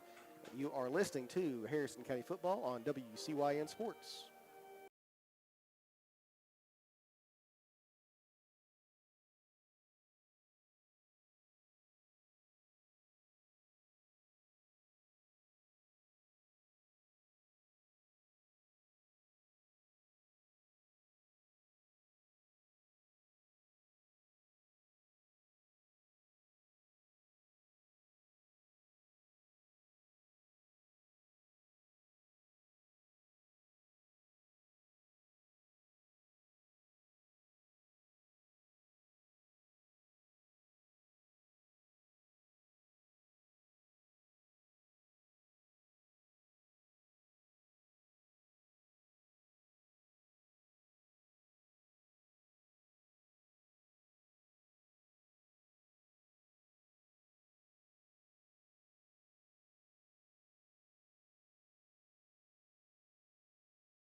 All righty, back here at the Hilltop as the Harrison County High School Marching Band continues its program. They'll be in competition for the first time this year tomorrow as they'll take their show to Beechwood. So best of luck to the Harrison County High School Marching Band tomorrow afternoon at Beechwood. Northern Kentucky? In Northern Kentucky. Okay. We used to go to Bellevue all the time, but Okay. now going to Beechwood High School. So best of luck to the marching band. As far as the sports are concerned, the girls soccer team now 6-3-1 on the year. Their only match this past week was in the Class 2A sectional where they defeated Bourbon County here at the athletic complex 4-1. So what does that mean? Well, it means that on Tuesday in the Class 2A sectional, our girls get to host the Lady Knights of Lexington Catholic. Lady Knights having a good year as they usually do, and will come into that match with a record of 10-2 on the season. Other than that, our girls soccer team tomorrow will be hosting Rowan County here at the athletic complex. That match will start at high noon. And on Monday, assuming we play Monday, because we play the Class 2A sectional on Tuesday. Okay. But if we do play on Monday, we'll be hosting Scott County at 6. And then on Wednesday, our girls will take their show on the road to Northern Kentucky to take on the Lady Rebels of Boone County. Meanwhile, the boys soccer team now 4-2-3. On Tuesday, they lost here at home to Clark County 3-2. But then last night in the Class 2A sectional, they won at Mason County 3-2. What does that mean for our guys? What's that mean? Well, it means that they'll get to play Lexington Catholic Oh, man. here at the athletic complex at 8 o'clock. That will be a girl-boy doubleheader. Our girls soccer team playing at 6, the boys at 8. That's on Tuesday. And much like the Lady Knights of Lexington Catholic with their 10-2 record, the boys not far behind with a record of 9-2. So best of luck to our soccer teams. Volleyball team 8-5. Last night they went over to Clark County and defeated the Lady Cardinals 3-0. So now Coach Faulkner just 2 wins away from getting his 500th win as the coach of the Phillies volleyball team. Tomorrow there will be a doubleheader in the Class 2A sectional here at the Hilltop over the gymnasium. The first game will pit Mason County and Bourbon County. Now the winner of that Mason County-Bourbon County matchup will then take on Harrison County in the second game of the Class 2A sectional. That game, in case you're wanting to come on up, will be at 7:30. On Monday, the volleyball team will head to Nicholas County for a match, and then on Wednesday, they'll stay on the road in the district when they go up 27 north to Pendleton County. They'll wrap up the week on Thursday when they host Maysville St. Patrick here on the Hilltop. The golf team, very busy over the next few days. Tomorrow, the boys will be at a tournament at Montgomery County, Okay. and the girls will be at Eagle Creek, which is, Eagle Creek. I think I is looked that that up Maysville? one time. Or no, that's No. Laurel Oaks, isn't it? Yeah, Laurel Oaks is up that way. Eagle Creek. I'll Oh, have- no. I think we figured it was Montgomery and Mount Sterling. It's the old something course. Is that what that Eagle Creek was? Yeah. Okay. It must not have been you I was talking to about it. They've got an old course that's kind of run down, but then they built it back up again. Anyway, that's now Eagle Creek. It used to be called something else. Okay. On Monday, our boys and girls will take on the Bracken County boys and girls golf teams Bring it, Polar Bears. at Laurel Oaks. That's where Bracken County plays their home games. Sounds good. On Tuesday, the boys will host Bourbon County at the Country Club. And then on Wednesday, both the boys and the girls will take on the Wildcats and Lady Cats of Pendleton County up at Pendleton Hills. Have you ever played Pendleton Hills? Yeah, well, I mean, it's been a long time, but yeah. It's a pretty decent course. It's okay. It looks okay from the road. It's definitely not a bad course. It's challenging. Challenging. Not impossible, but challenging. Yeah. It's not quite Carnico. Carnico that's in a breed by itself, man. That's Carnico. Yeah. The cross-country team, they'll be in action tomorrow with their second cross-country meet of the year at Mason County. So best of luck to our cross-country boys and girls as well tomorrow. And as we mentioned, the marching band at Beechwood tomorrow as well. As far as our past and future football opponents, going back to the very beginning and talking about Lawrence County, the Bulldogs now 2-0 on the season after defeating Greenup County at Greenup 34-7 last week. They've outscored their opponents this year 76-14. Tonight, the first of a 4-game homestand for the Lawrence County boys as they'll host Russell High School. Anderson County 0-3 on the season after losing at home to Mercer County last week 58-12. They're hosting Breckenridge County tonight. Bourbon County, who we lost to last week, they have their open week this week. Meanwhile, Estill County, who we mentioned before, 2-0 on the season, having defeated Powell County and South Laurel. They also had to have a game canceled with East Carter. Tonight, they are on the road to Northern Kentucky to take on the Green Devils of Dayton. So it'll be interesting to see how the Engineers come out in that particular matchup. Boyd County, 2-1 on the year after defeating Lewis County in Vanceburg last week, 55-12. They're hosting Greenup County this week. Scott High School, 2-1 as well. They defeated Covington Holy Cross last week at Holy Cross's football field, 48-12. Scott staying in Northern Kentucky tonight, hosting the Cougars of Conner High School. Rowan County struggling somewhat, kind of surprisingly because of all the fifth-year seniors they have, but 1-2 after losing 50-26 at home against Raceland last week. Tonight, hosting the Panthers of Fleming County, who Harrison County will play later on this year as well. Covington Holmes, 2-1 on the season. Oddly, they won both of their road games over Grant County and Boone County last week, 28-14. Their lone home game was a loss to Newport Central Catholic, 12-8. Tonight, Holmes is hosting Newport Public High School at Holmes's football field. And to wrap things up, Fleming County, they're 1-2 on the year after losing a shootout at Martin County last week, 53-46. They're at Rowan County, as we mentioned before, tonight. So there are your past and future Harrison County High School football opponents and what they're doing here in KHSAA week number 4. Well, we're about ready for the second half, so we'll take one more break and come back with the third quarter kickoff after this timeout. Harrison County trails 21-6 to West Jess. You're listening to Thoroughbred Football on WCYN.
All righty, back here at the Hilltop, Harrison County will be kicking off to begin this third quarter, trailing 21-6. So a big stand by our defense is needed to get that ball back and try to get more points on the board. As we said, Harrison led 6-0 early, but then 3 straight scores by West Jessamine and 3 straight possessions have given them the lead back.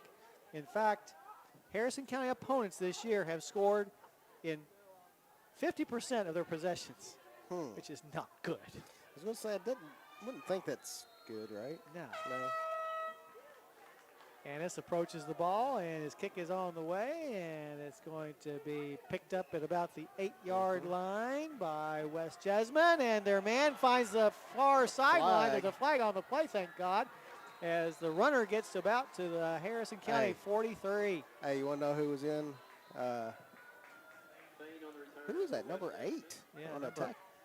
Layden Nelson? Yeah, he played in the first game. Did We he? got a tackle or two, Okay. but much like many of our guys, was out with injuries and such. Oh, it was penalty on East. Yeah, it's Yes. illegal use of the hands. Ah. So, and the chop block. So the double whammy. Yeesh, yeah, that's big time. So West Jess, who was practically penaltyless in the first half, Yeah. picks up 2 before we get off play off from the line of scrimmage. So let's see the chop. CHP BLK in my book. I could make sense of that. Yeah. Chip off the old block. There you go. That and jaw jacking. You're creating a whole new vocabulary. So were the 2 penalties, were they both 15s? I believe so. I think so. I believe so. Seems like it, right? So 30. And maybe I was wrong. Maybe the preliminary signal was chop block and he just repeated it. Okay. So the ball will be set at the 30-yard line, negating a really nice run back that time by Will Sanchez that got him into Harrison County territory. So you're looking at about a 28-yard penalty there. Jacob Jones back at the quarterback position, the son of former University of Kentucky great Pookie Jones, who played baseball as well. Handoff is to Chestnut, looking for a running room, and he finds some on the left side. They keep attacking that left side, Yep, and and it's we're working. going to have to get a little stouter. Sure is working. Coming in for the tackle, Michael Watts, Harrison County's leading tackler on the season, getting it done once again here tonight. They'll put the ball at the 37 after that 7-yard gain. And a 2nd down and 3 coming up. Once Chestnut again, again, I think. They're right at the handoff line. to Chestnut, and I think they're going to give him enough for the first down. That's quite a spot. Did they not see where he Let's stood see. up?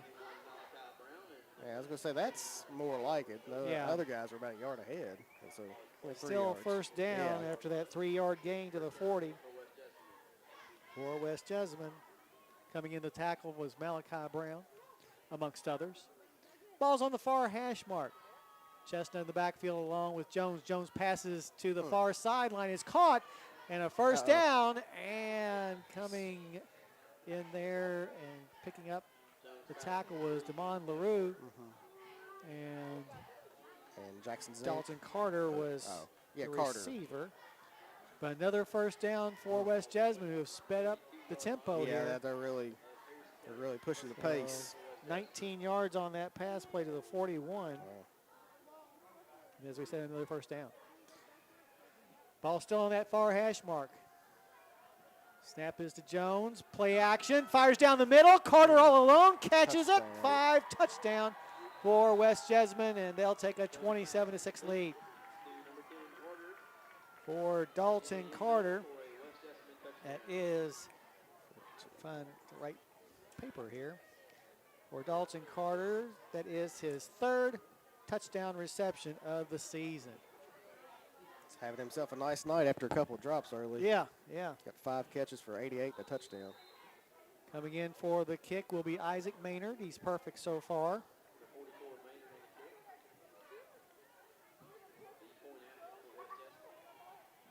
This holder is Jones. Snap good, hold good, kick by Maynard is on the way and is going to be feels good good. as well. So with 10:37 left to go in the 3rd, Harrison County's got some work to do as they now trail 28-6. You're listening to Harrison County Football on WCYN Sports.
All righty, back here at the athletic complex, Harrison County now with their backs against the wall, trailing by 22. The kick by Solomon Smith is on its way, and it's going to be taken at the 16-yard line by Amari Fultz. Fultz is going to get almost to the 30-yard line, it looks like. Colts on the return. Brought down Fultz came into the game as Harrison County's leading kickoff returner yards-wise, but that's the first time he's returned a kick tonight. As with his speed, they may have scouted him out and said kick away from number 7. Ball be placed down at the 29-yard line, which makes for a 13-yard return by Fultz. 1st and 10 for Harrison. Come on, guys. They really need a score. Got to score here. We definitely got to score here. After the 78-yard touchdown strike from Custer to White. And they've moved the ball some. They just haven't been able to punch them in. Sputtered, yeah. We've gone scoreless our last 4 possessions. Shotgun formation for Custer. He puts Lewis in motion. Right to left. Custer looking downfield. Pocket is squeezed, and he ends up throwing the ball on the ground. Our protection is just not giving Caden enough time. Incomplete pass brings up 2nd down and 10. And without time, even the best of quarterbacks becomes ordinary. Very true. Last night, both the Cowboys and the Buccaneers, very nice lines. Yeah. Prescott was hardly touched. yeah. Brady, I don't think, was ever touched. Right. One of the best quarterbacks ever. Oh, yeah. And well, the best ever. Come on. Yeah, he is. I can't say anything. He Yeah. is. And then Dak's pretty darn good too. It was a fun Yes, game he to is. watch. And it didn't look like he was Yeah. showing that That's what foot I injury was. too much. That's what I was wondering about. Custer goes back to pass. Here comes the rush, and he's going to be he was about to be sacked, and now he is sacked. But he got it back to the line. Got a late flag. I think that might be a late hit on the Colts, but we'll check and see, as it seemed like somebody came in there a little tardily after Custer was on the ground, but we'll make for sure. And we're going to have a personal foul Blow and to the head. a blow to the head. That's what we thought it might be. So give Harrison County another Kellyan's Pizza first down on the penalty. That's right. As we'll take them any way we can get them. It's number 7. Plus 15, take us to the 44, or at least should take us to the 44. And it does take us to the 44. He's right. So fortuitous penalty on West Jessamine puts Harrison County in good field position, 6 yards away from midfield. Alexander Beam goes in motion. Now looks like he doesn't know what the play is. He hits into the slot. Custard all alone in the backfield. Trips to the far side, which is the short side of the field. Here comes the rush, and Custard eludes it and steps out of another tackle, gets away from a third, gets away from a fourth, and now is being dragged down by 3 different Colts as he takes out of bounds. Somehow he got Wow. 2 yards out of that. That That's should have been amazing. about an 8-yard loss. So he turned it into a 2-yard gain just by being elusive and spinning at the right time and dragging people with him. My goodness. To the 47, so a 3-yard 3 gain. yards. That brings up 2nd down and 7 yards to go. Malachi Feeback will step in. 28-6 your score. 9:27 left here in the third. The Breads approach the line of scrimmage. Custard all alone in the backfield, but a very tight formation. Double wide, double tight for Harrison County. The old bunch for First time we've seen this game, and maybe this year. Mitchell goes in motion. The handoff is to Jesse. Trying to get to the boundary, slips back inside, but there's too many Colts, and now the ball is fumbled and recovered by West Jessamine, I believe. I believe you are correct. So the first turnover of the game Yes, sir. For us. for Harrison For County, Harrison, And the Colts will get the ball deep in Harrison County territory at the 35. And I think somebody just got a helmet on it. And More than likely, it's on the other side of pushed the it field, out so they there. couldn't tell. But Yeah. So 8:55 left to go in the third. Harrison down by 22, and West Jessamine could put the first nail in the coffin with a score here. First time that they've started in Harrison County territory tonight. Ball's going to be on the far hash mark. Coming out wide to the near side is Stanfield. He's already caught a touchdown pass tonight. Going to pass now to the short side, and catching it will be Carter. He is there, that 10. yeah, it is 10, yep. Carter. So Carter with the catch. He's caught several tonight. 6. Came into the game having caught 7. So almost equaling his output from the first 2 games. Yeah, he has definitely been Jones's number 1 target. 8 yards on the pass play, 2nd down and 2 to go. Jones looks over to the sideline for the play call. Coming out wide to the near side will be Solomon Smith. Chestnut is the setback now. He goes in motion. Here comes the rush. J.D. Flushed Tucker. out of the pocket will be Jones. Now trying to make something out of nothing up the near sideline. And will be taken down on a nice wrestling move that time by Alexander Bean. Yeah, Bean got him that time. But after a good game.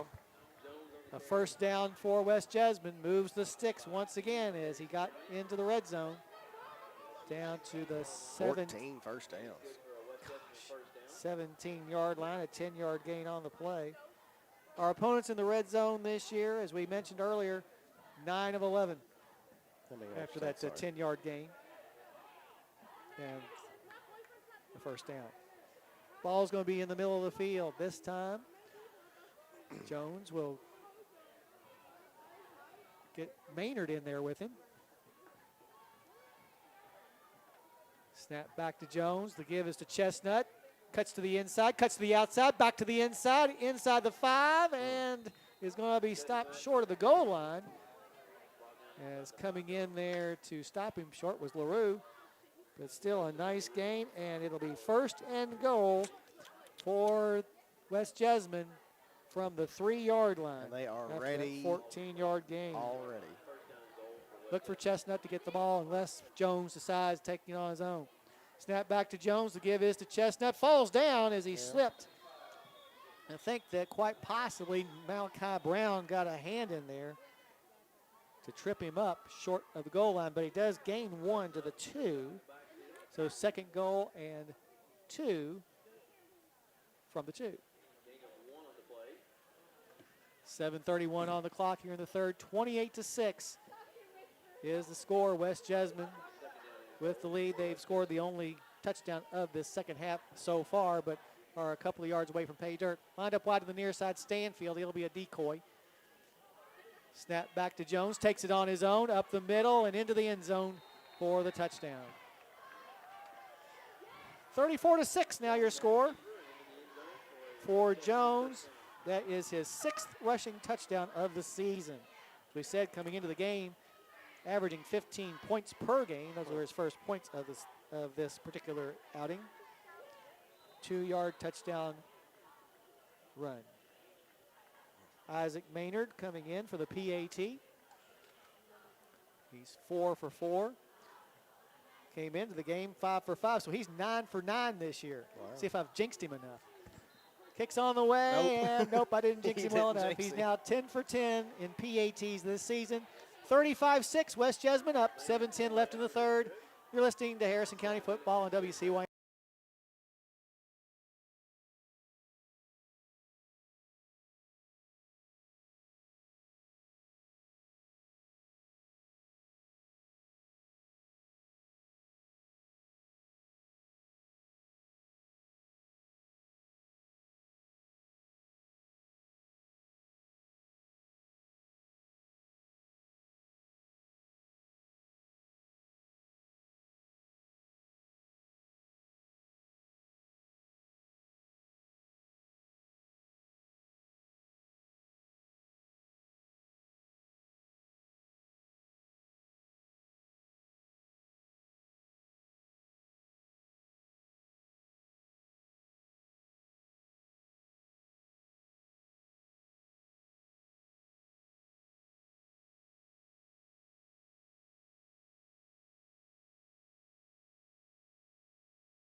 All right, as we get back to play, the West Jessamine Colts making a successful trip from Nicholasville up here tonight. Right now leading 35-6 with 7:09 on the clock.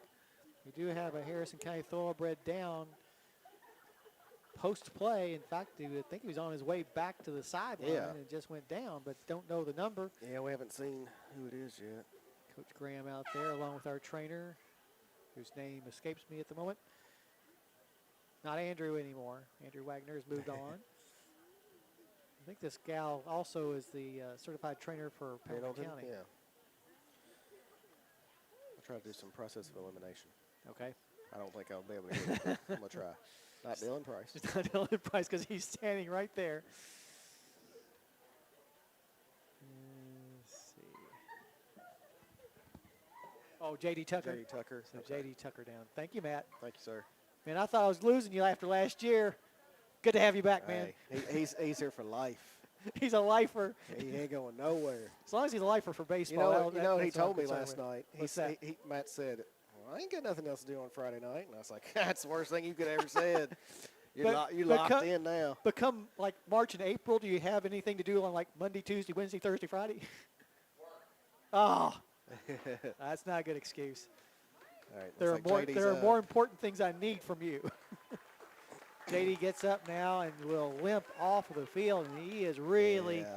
not putting any weight on that left yeah. ankle or knee or somewhere around there. Shoot, I hate Yeah. that so much. Same. I was telling Red Fryman the other day, who lives down the street from me. I love watching JD play because he plays with so much enthusiasm. He's You fun could to tell he watch. just loves the game, Yeah. loves to be out there. But not right now, Yeah, hobbling it's- off the field. And for Tucker to be hobbling off like Right. this, it's something serious. Right. Because you know he wants to be in the game. And you got to wonder if that's an ankle or it's hard to say. It's hard to say. We've had so many injuries this year. It's just been a rash of them. And not just COVID stuff. I'm talking Oh, yeah. ankle, Lots head of and ankles. shoulders, knees and toes, Lots- as the Wiggles would say. Yeah. Lots of ankles, it seems like. But, yeah, Yeah. just about everything. Couple concussions, too. Yeah. Tucker just now getting off of the field of play. Well, let's hope it's not as bad as it seems right now. Malachi Brown helping him to the bench area. There's no bench there, so there can't be an area. His teammates coming over there to check him out. Looks like Dr. Lucas Tupman is taking a very near look at it. Ethan Vest also in there. As well as Tony Sabatis. Good to see Tony back in the Yeah. fold. Started at center about 4 or 5 games last year and back out there again. So now they say that Tucker is far enough off the field so we can get back to play. West Jessamine kicking off after their 5th touchdown of the night. And now the official's saying, no, let's wait a second.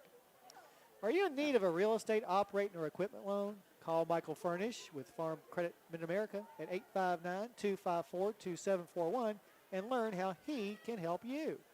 Lots of property moving, so be a good one to go. It is definitely a seller's market Yes. with interest rates at rock bottom. Can they get any lower, Jim? That's the question. How low can they go? And the answer is yes, they could go lower. So we will see. Now both teams have left the field of play as I guess Tucker, who's now on the ground, is not far enough off the field for them to safely figure that he would be out of any kind of trouble should the play come that way. Okay.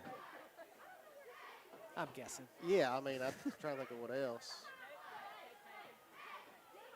Tucker, now one of our coaches telling to give JD some air to the 8 thoroughbreds who are surrounding him. I mean, it's a good thing to be concerned about your teammate, don't get me wrong, but sometimes you just need a little air. Yeah. Well, that shows you how much they like their teammate. Absolutely. Then, Coach and I have talked about this before, that the chemistry on this team is a lot closer than a lot of teams we've had in the past. Some teams we've had no chemistry, but this team, they kind of rally around each Yeah, other. I think they seem to like each other and Yes. play hard for each other. Yeah. And And that's a tribute to the seniors on this club. Ryan Annis, Jordan Pearson, Amari Fultz, Alexander Beam, Dylan Price. All those guys senior. I'm just kind of going down the roster. yeah, I'm looking too. Brenton White, who's injured. Grayson Wallace, who got injured. No, Graves got injured. Wallace was okay. Jackson Hopkins. Also Malachi Brown. And I hope I didn't miss anybody, but that's a good, solid senior class with some good kids. And still watching their teammate being worked on, but now from about 6 feet farther away than they were before. So something really serious going on with J.D. Tucker. Yeah. And we'll get a report from Coach Graham after the game is over on specifically what they think that he might be suffering Yeah, from. when But he you came see- up real. I mean, he wasn't putting any weight at all on that Yeah. left foot, ankle, knee, hip, whatever. You just hope it's a lot of precaution more than Yes, anything. yes. That's what you want to come out of this. What that will do is put a lot of pressure on Wee Man, as he and JD were kind of sharing the fullback position. Although tonight we haven't gone to the fullback very often at all. Right. Yeah, But, just a couple of carries. Yeah. So So still working on Tucker down there. And I tell you what, let's take a little break here, Yeah. Mike. We'll take it back to the station for some commercials and be back when right after this. You're listening to Thoroughbred Football on WCYN Sports.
West Jessamine leads with 7:09 left to go in the third quarter.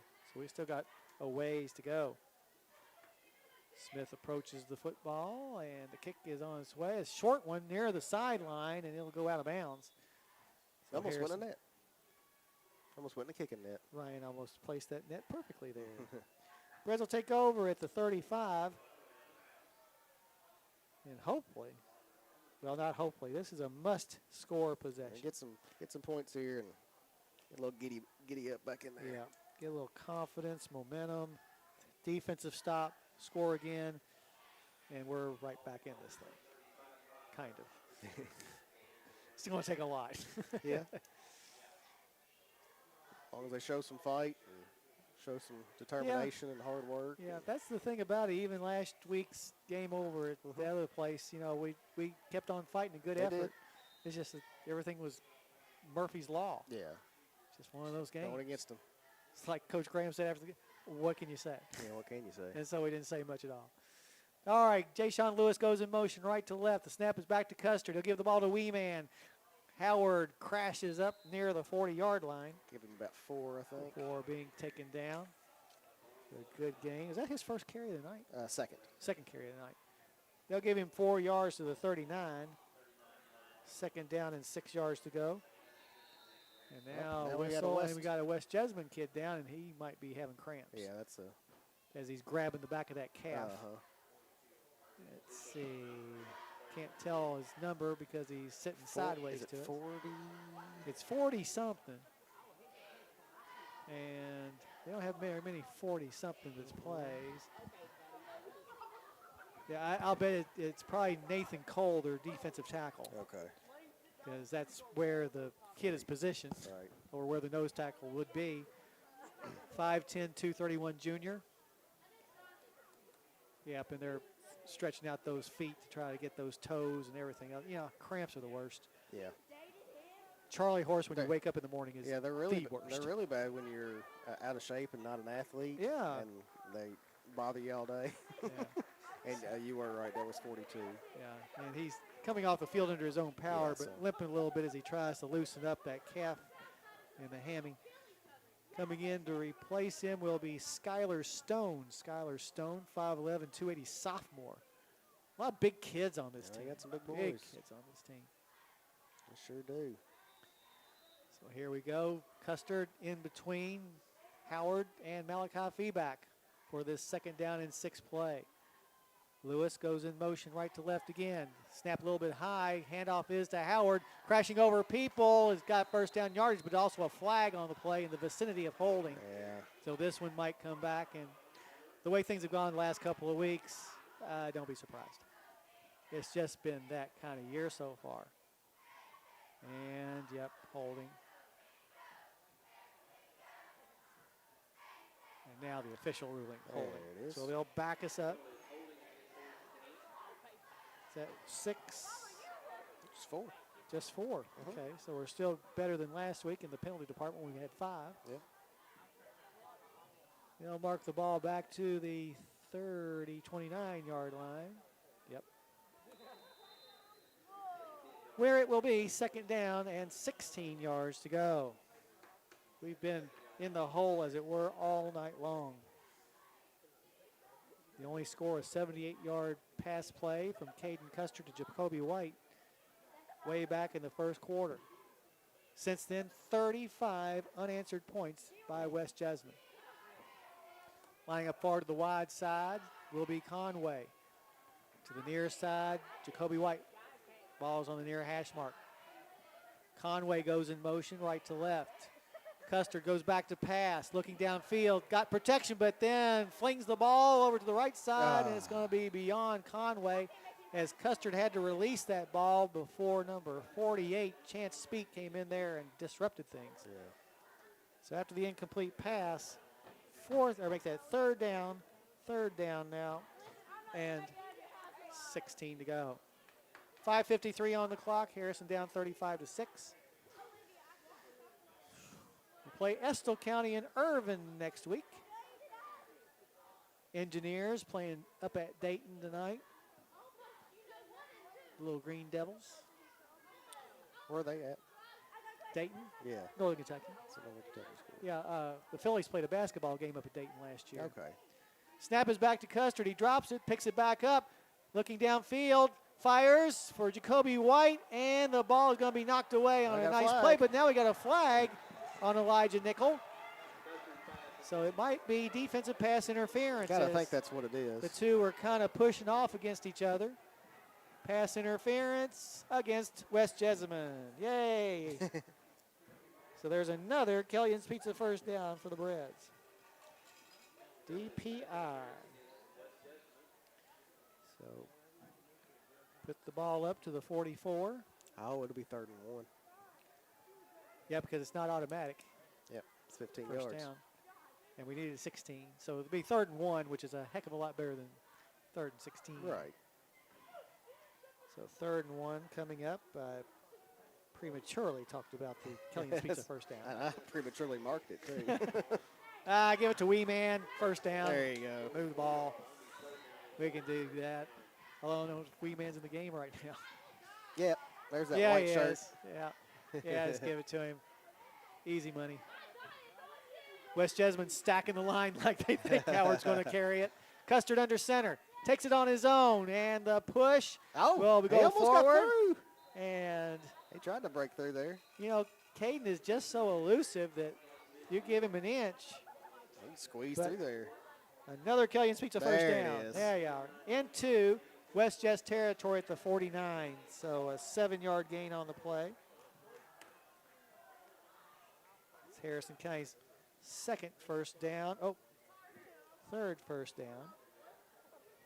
No, wait a minute. Almost marked it again, not even thinking. Second first down of the second half. There you go. 5:16 on the clock. Custard now in shotgun formation with Malachi Feeback on his right and Landon Howard on his left. Ball's on the near hash mark. Amari Fultz goes in motion right to left. Snap is back. The give is to Wee Man, and he drops the ball. Nope. I thought he dropped the ball for a second, but that was somebody's helmet. He got 2 or 3, I can't tell. We'll give him 3 to the 46. So 2nd down and 7 on what will be the 5th play of this drive. Ball's on the near hash mark. Conway lined up wide to the near side, which is the short side of the field. Amari Fultz over on the far side. Custard calls out the play. Oh. And we got offsides on West Jessamine as 3 of them came across. Oh. So another penalty on West Jess. That's That number makes it 6 for them. 2nd and 2. So move it to the 41 for this 2nd and 2 play. 4:26 on the clock in the 3rd. Harrison trails 35-6, but are on the move. Ball still on the near hash mark. Fultz goes in motion right to left. Snap back to Custard. He'll give the ball this time to Malachi Feeback, trying to get away from the would-be tacklers. And, number 20. Oh, he Ian lateraled it. Payne. He lateraled it to Custard. Custard moving down the far sideline, and he might Oh, he's get into the gonna end zone score. and a score for Harrison Holy County. cow, what a play by Malachi. Malachi Feeback very And alertly, then Custard. just before he got smothered, Holy cow. flips the ball to Custard, and Caden gets his his first rushing touchdown of the night. The Yeah. other was a passing touchdown. How about that? Also for Caden, that is his 2nd rushing touchdown of the season. You're going to have to tell me how to mark that down yardage-wise. Do you just give Caden all Just the give yards? the Caden all the yards, yeah. Okay. So a 41-yard touchdown run. But makes really, it 35 to really 12. smart play by Malachi. Yeah. Malachi's a 51. smart dude. 41. 41.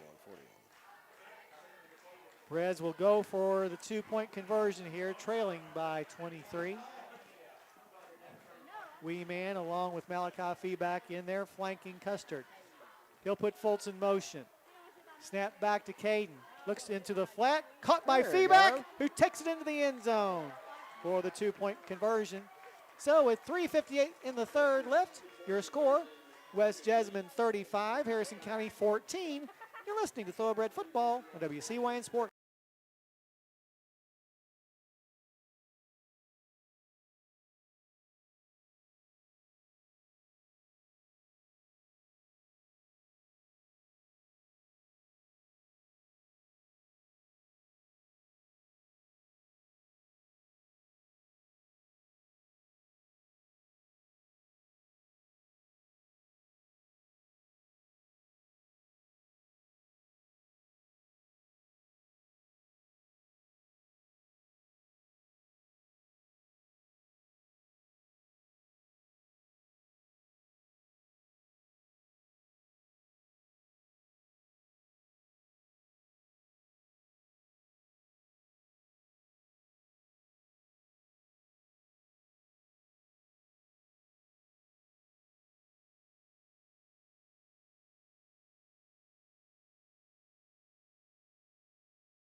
All righty, after the 41-yard touchdown run by Caden Custard, aided by Malachi Feeback, Harrison County back to within 21 as Annis prepares to kick the ball.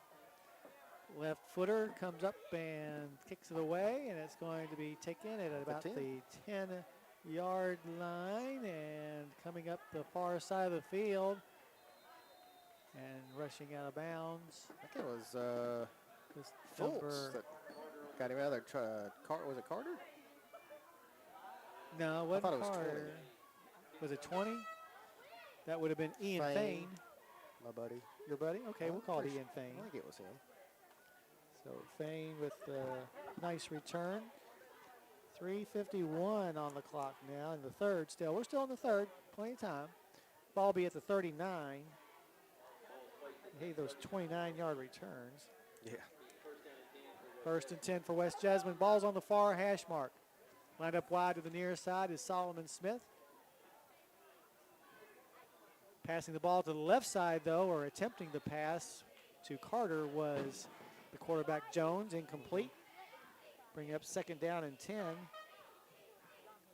One of the West Jessamine Colts a little slow getting up. That was 75. Big boy. 75 being Mark Thalaker. Thalaker, 6'4", 301 junior. That's a big boy. Yeah, 6'4", 301. Yeah. That's getting into Tennessee Turner Benji Brewer territory. Yeah, he's taking the play off for sure. Mitchell rushing off the field. Trips to the near side, which is the wide side of the field. The widest of all is Dalton Carter. Chestnut in the backfield along with Jones. Jones passes on a screen. A wide receiver screen. Stanfield running down the field, crosses midfield, and we'll have enough for the first down. Yep, that's Stanfield's fourth catch. Stanfield, who came into the contest, he had caught 12 this year, so he's the primary target. And they're going to put the ball at the 48. Yeah, 48. So 11 and 2, a 13-yard pass play, and as we said, the first down as well. They are racking up first downs. Yeah, that's 15 by my count. Jones asks for the ball, gets it, puts it into the belly of Chestnut. Finally and he's stopped gonna on be Chestnut. stopped. Coming in there for the tackle, Jackson Zink. That is Chestnut's 19th carry. Yikes. And they're going to stay. Actually, he lost a yard on the play, back to the 49. Second down and 11 yards to go. 3:18 on the clock here in the third.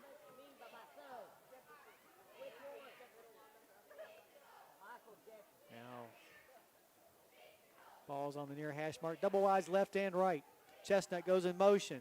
Here's a pass on the middle screen. It's going to be caught by Thatcher, or not Thatcher, but rather Stanfield. And he gets another first down at around the 25. A lot of yak yards. A lot of yak yards that time. Too many. To the 27, so a 22-yard pass play.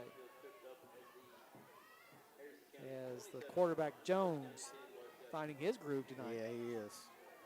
Let's see, that Jones had is- 188 passing yards last week against Clark County in the 35-21 win. He is currently 12 for 21. This time pistol formation as the running back Chestnut behind the quarterback. Here's a pass, a slant, intercepted by Harrison County's Alexander Bean. There you go. Alexander saw that one all the way. Sure did. Second interception of the night by Harrison County. That's right. So the driving Colts give up the ball.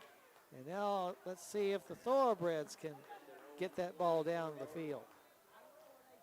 All right, Alexander. Good play, 2:33 on the clock. Good play, good jump on the ball. Put the ball at the 24, where it'll be first down. Lining up wide to the near side. Actually, Jay Sean Lewis coming out of the game to get some coaching done. Wee man in the backfield along with Malachi Feeback. Jacoby White wide to the near side, which is the wide side of the field. In motion comes Conway. The handoff is to Howard. Tries to smash over the right side, but they were waiting on him that time. Yeah. And take him down after little, if any, gain at all. Let's see what they do. They'll give him a yard to the 25. Second down and 9. 35-14, Harrison County trails. 2:08 left to go in the third. Breds scored the first touchdown of the game, but then West Jess came back to score the next 5 before Harrison County scored on their last possession prior to the interception. Breds taking a long time in the huddle to make sure they got the play right. Conway wide out right, White wide out left. Custard in shotgun formation with feedback on his right and Howard on his left. Snap is back. Custard looking down the middle. Fires it down the field, and Jacoby White, the intended receiver, has a little bit. Yeah, exactly, right at midfield. He's pointing towards the defensive back, but no, Jacoby, that was all yours. Yeah, just a little grass tripping. Yeah. Happens to Grass the is best too of us. tall. Dalton Carter was on the coverage. Third down and 9 now coming up for the Breds at their own 25. And we've been stuck on third and long too many times tonight as well. Custard, I think, wants timeout. But then coaches tell him to go back to the huddle. So for this 3rd and 9, a very important 3rd and 9. Yep. Now I think that the coaching staff. Nope, it's not a timeout. I'm not sure what the. Oh, the ball got scooted back a yard to the 24 instead of at the 25. Thank you, Ty Singer, our center, for pointing that out to the officials. That's right. Now Singer is set to snap the ball back to Custard, looking down the middle. Oh, Rushed out of the pocket, hey, dumps that's it funny. off into his release valve, Malachi Feedback. Yeah. Feedback working hard to get some yards, but there was too many Colts there. But Yeah, a great granted- heads-up play by Caden and good Right. recognition by Feedback to realize that, hey, my man needs help. Yeah, I was going to say, granted, it didn't really gain much No, or any only yardage. gained a yard or to the one, 26. But that could have been a 10, That could 15 be yard disastrous. loss on that play. Yeah. Feedback, a junior, had injury problems, which knocked him out of the second half of last season and on into this season as well, as he missed the first 3 or 2 games. So here we go, 4th down and 8. Harrison County feeling like they're forced to go for it with 43 seconds left to go in the quarter. Custard looking to his right, looking to his left, fires it down to the right, and the ball is going to be a defensive pass interference on number 8, Will Sanchez, as he ran into the back of Feedback. Yeah, he kind of grabbed his shoulder pad before the ball got there. That was an easy call. Yeah. I think there's another in the backfield. Oh, and there though. is another one in Might the have backfield. offset. So, unless it's a roughing the passer. Yeah, I guess that's true. So the officials will sort this out with 35 seconds on the clock as the head man checks with both of his cohorts and will tell us what is going on. We got Holding. a personal or holding against Harrison and defensive pass interference against them, which offsets. The old offset. So we'll do 4th and 8 all over again. Shoot. Hey, yeah, they ought to give us 5 yards. That's a 15 versus Yeah, a 10. Hey, I what's know. up with that? Let's change some rules here tonight. Change some rules tonight. That it's the way it's always been, so we can't change it. I know it. It's like when I was reading somewhere where they say the ground cannot cause a fumble. Yeah, Do you know what year that rule was put into place? 1920. 1930. That's pretty close. 1930. Wow. They put the rule into place that the ground cannot cause a fumble, and here we are, 91 years later, still using that rule. That's right. Well, I guess it's a good rule. I guess so. All right, I like Custard. that rule. Custard in shotgun formation. Pocket holds. Now he's chased out of it. Looking downfield. Still looking. Now fires it to the sideline. And I think it might be intercepted by Think Jaden so. Miller. I think you're right. So number 1, Jaden Miller, Yeah. intercepts the pass. And it's the effect of a punt anyway. Right. But still, you hate to have that. That's the first interception of the year for Custard. So give the ball back to West Jessamine with 26 seconds on the clock here in the third. And they'll take over at the 46, it appears. Their own 46. So they replace balls. Yep, 46. So let's see what the Colts have in mind here, up by 21 as we near the end of the third period. Chestnut in the backfield along with Jones. Jones receives a snap, hands it off to Chestnut, cuts up, Oh, has running room. no. Got to outlast Caden Custer, but Caden will bring him down. But a first down run by Chestnut, who's been a workhorse tonight. Yes, he has. He'll put it down at the 30, at the 32, Ball is placed at the 33-yard line. 33, 8. 33. 3. Yes, 33. 33, 17 and 4, 21-yard run. And the first down, as we mentioned. Once again, Give the it to handoff him is to again. Chestnut right up the middle, and he is just running over people as their line is getting a good push on our line, And the only person that's been able to stop him is Caden Custer. which he does again.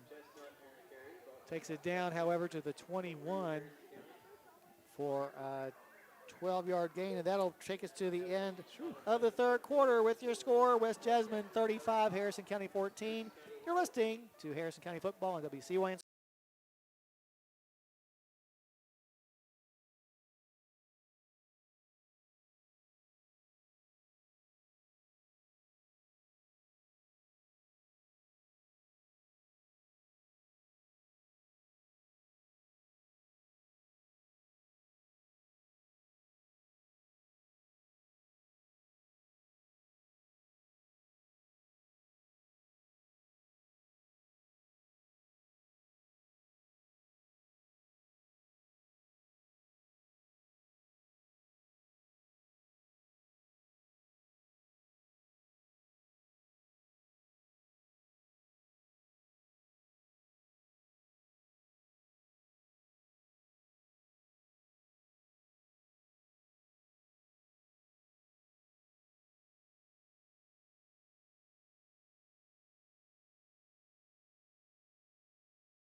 All right, as we get back to action here on the Hilltop, Harrison County down 35-14, and the Colts are on the move again.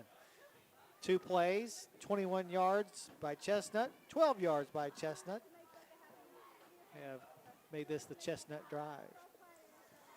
Beast Pizza, subs, salads, and a whole lot more. All at Snappy Tomato Pizza. Call 235-7627. Right now, that's 235. Snap. Ooh, a musical snap. I'm impressed. I can tell Matt's impressed, too. Got to give him the goods, man. There you gotta go. deliver, just like Snappy delivers. I wonder if when we do baseball, if I can get Ryan to, when he does my snap at baseball, if I can get him to sing. I don't know. That's going to be a hard sell. That's going to be a hard sell. It's going to be a very hard sell. Here's a pass on a slant, but it's over Carter's head.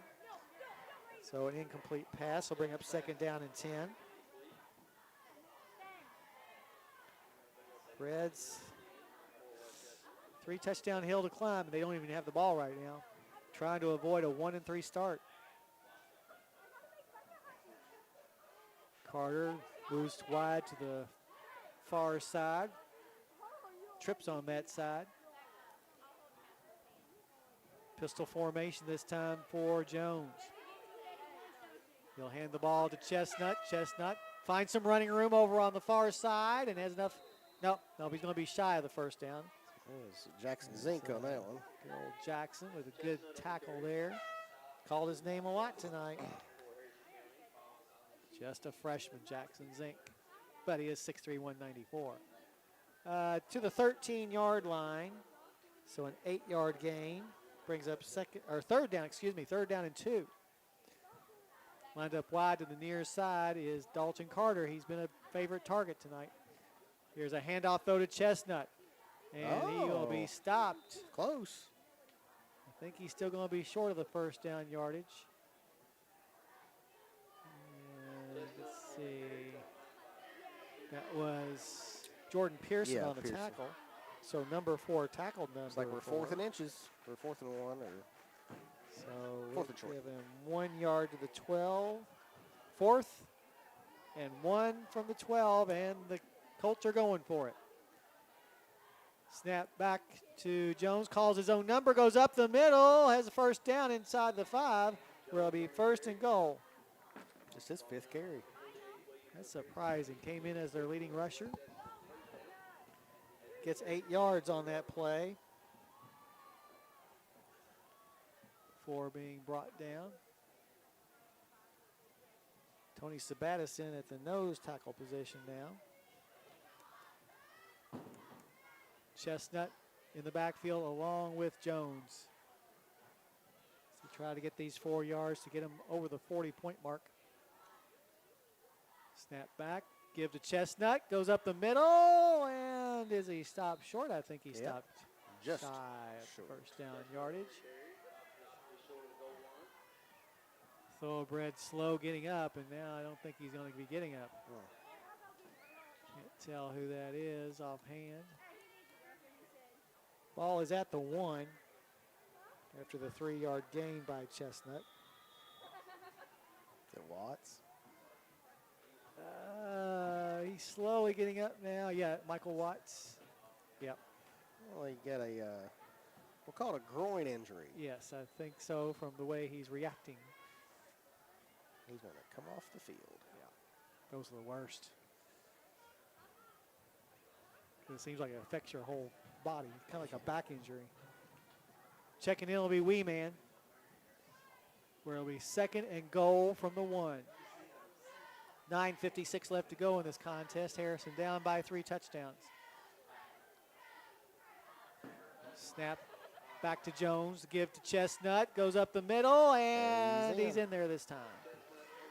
3rd touchdown of the night for Mr. Bryce Chestnut. 25 carries. Wow. And in that 8-play drive, he carried it 6 times. Coming in for the kick will be Isaac Maynard, who is perfect, not just on the game, but on the season as well, as he'll try to Again, kick he's in perfect, his everyone. 11th PAT He of the is not season. missed. Kicks on the way, and his kick is going to be We perfect. can't even jinx him. 9:46 left to go, your score. West Jessamine 42, Harrison County 14. You're listening to Thoroughbred Football on WCYN Sports. My great-grandfather opened the first Hinton store in 1918, and our family opened our first feed mill in the mid-1950s. We now have 5 locations.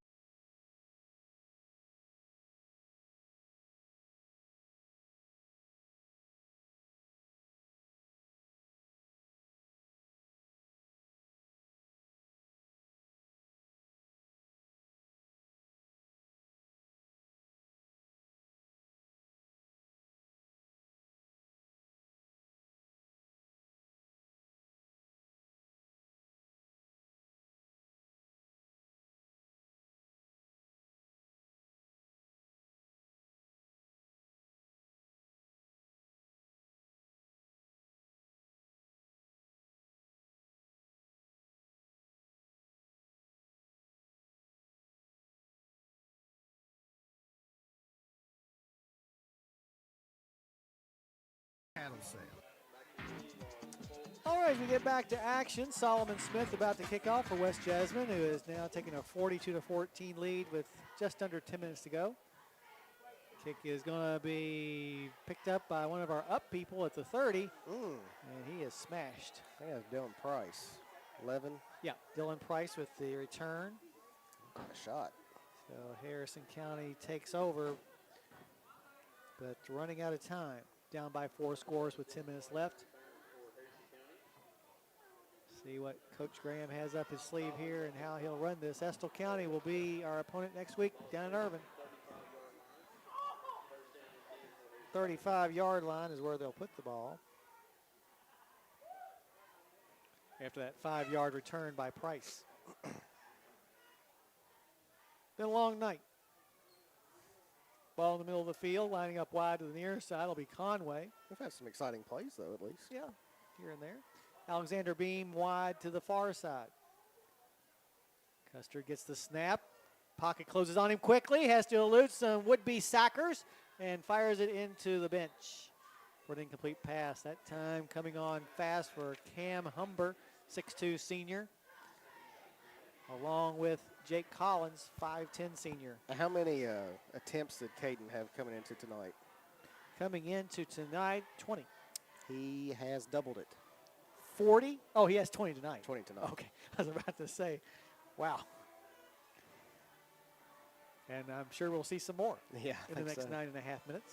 How many completions does he have? Let's see, 7. Okay, he was 8 for 20 coming into tonight. He's 7 for 20 tonight. Yep. So at least he's consistent.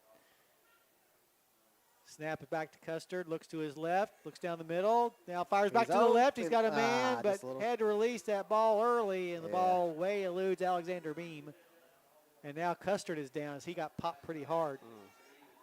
And much like J.D. Tucker, when you know that Custard is hurt because he's Yeah. not one to stay down.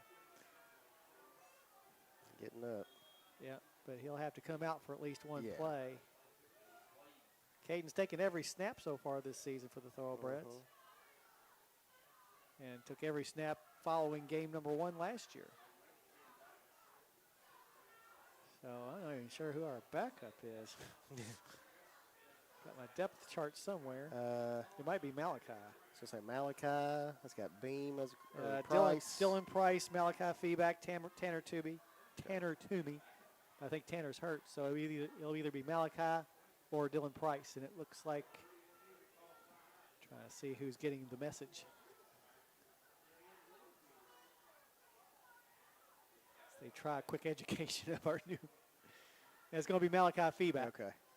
So Malachi Feeback will step in at quarterback, facing second down, or make that third down and 10 after that incomplete pass. Ball on Harrison 35. Conway lines up wide right. Feeback will be at shotgun, takes it on his own, up the middle, and tried to slip 2 or 3 tackles, but just couldn't get away from anybody. Yep. And that'll bring up 4th down and a long haul. They'll put 37, so we'll give him a couple of yards on the play. But it'll be 4th down and 8, and Jacoby White comes out to punt. Going back deep will be Jaden Miller for the Colts. Hate giving them the ball back. Because they have shown that once they got going, the first two, that was weird. The first 2 possessions, 3 and out, 1 and a yard. total of 1 yard. But since that time, they've been very effective. Yes. Coming on late, Aiden Caswell, 5'11", 213 sophomore for the special teams. Jacoby came into the game averaging 35 yards per punt. Good snap by, don't know who's snapping now, and a bad punt. Yep, not the best there. So we'll see where they say it came down, but it's not going to be good, giving the Colts great field position. 49. And at the Harrison County 49. So that's where we'll get started. West Jessamine coming in 1-1, losing to 6th-ranked Southwestern in the opener before beating Clark County last week, and now about to make it 2 wins in a row.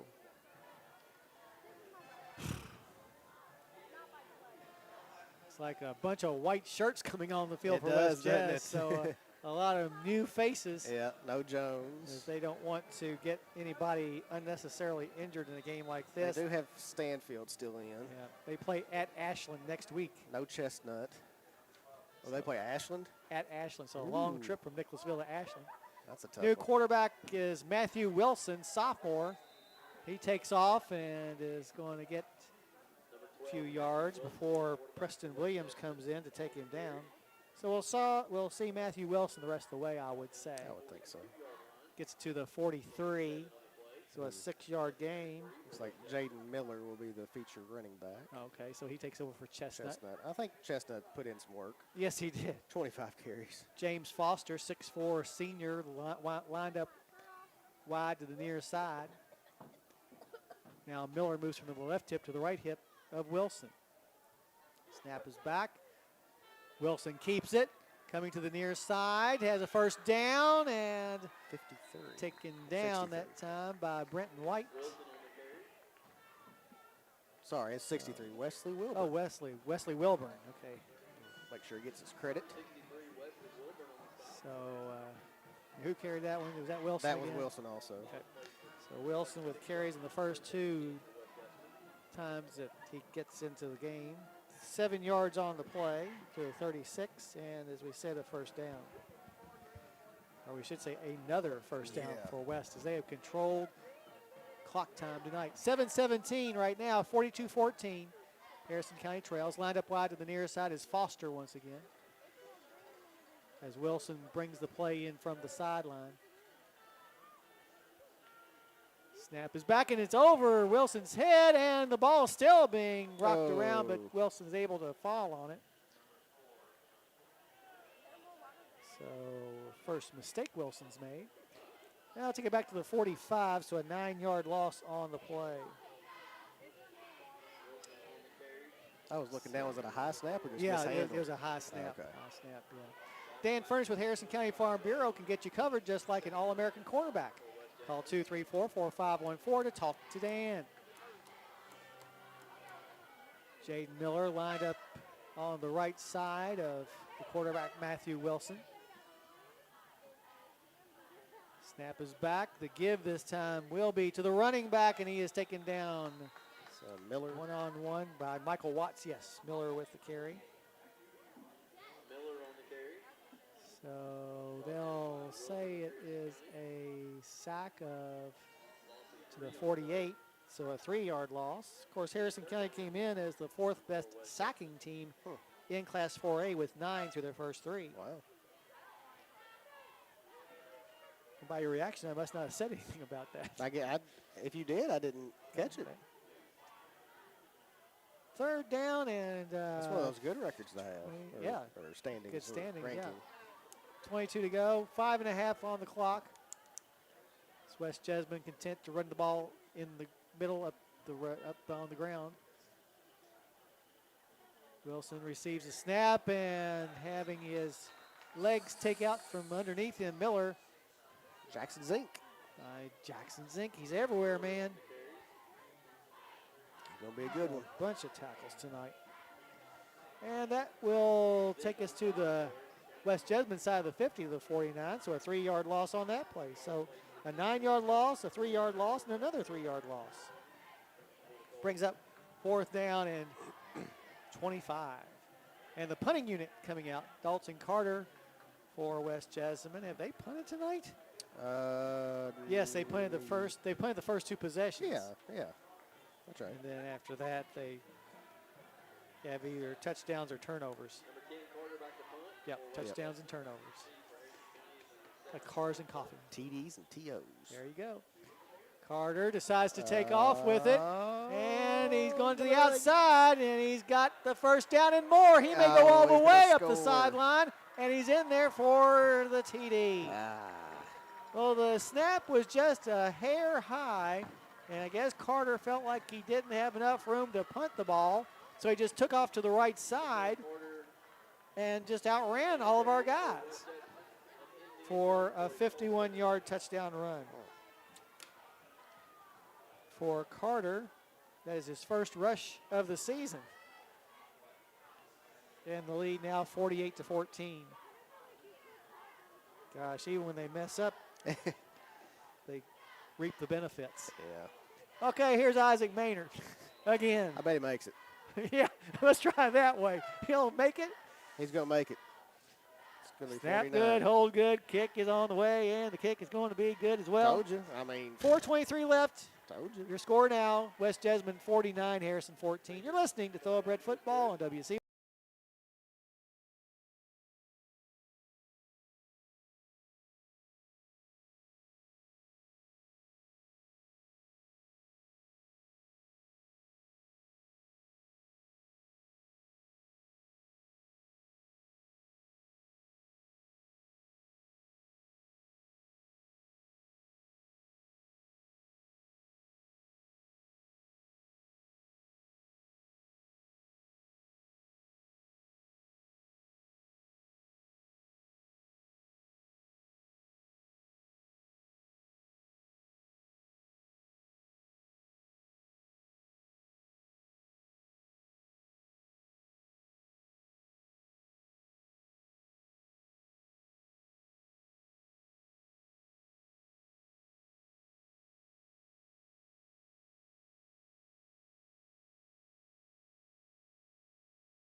Well, in a discrepancy of stats that makes stats almost look meaningless, Harrison County had been giving up just 145 yards on the ground.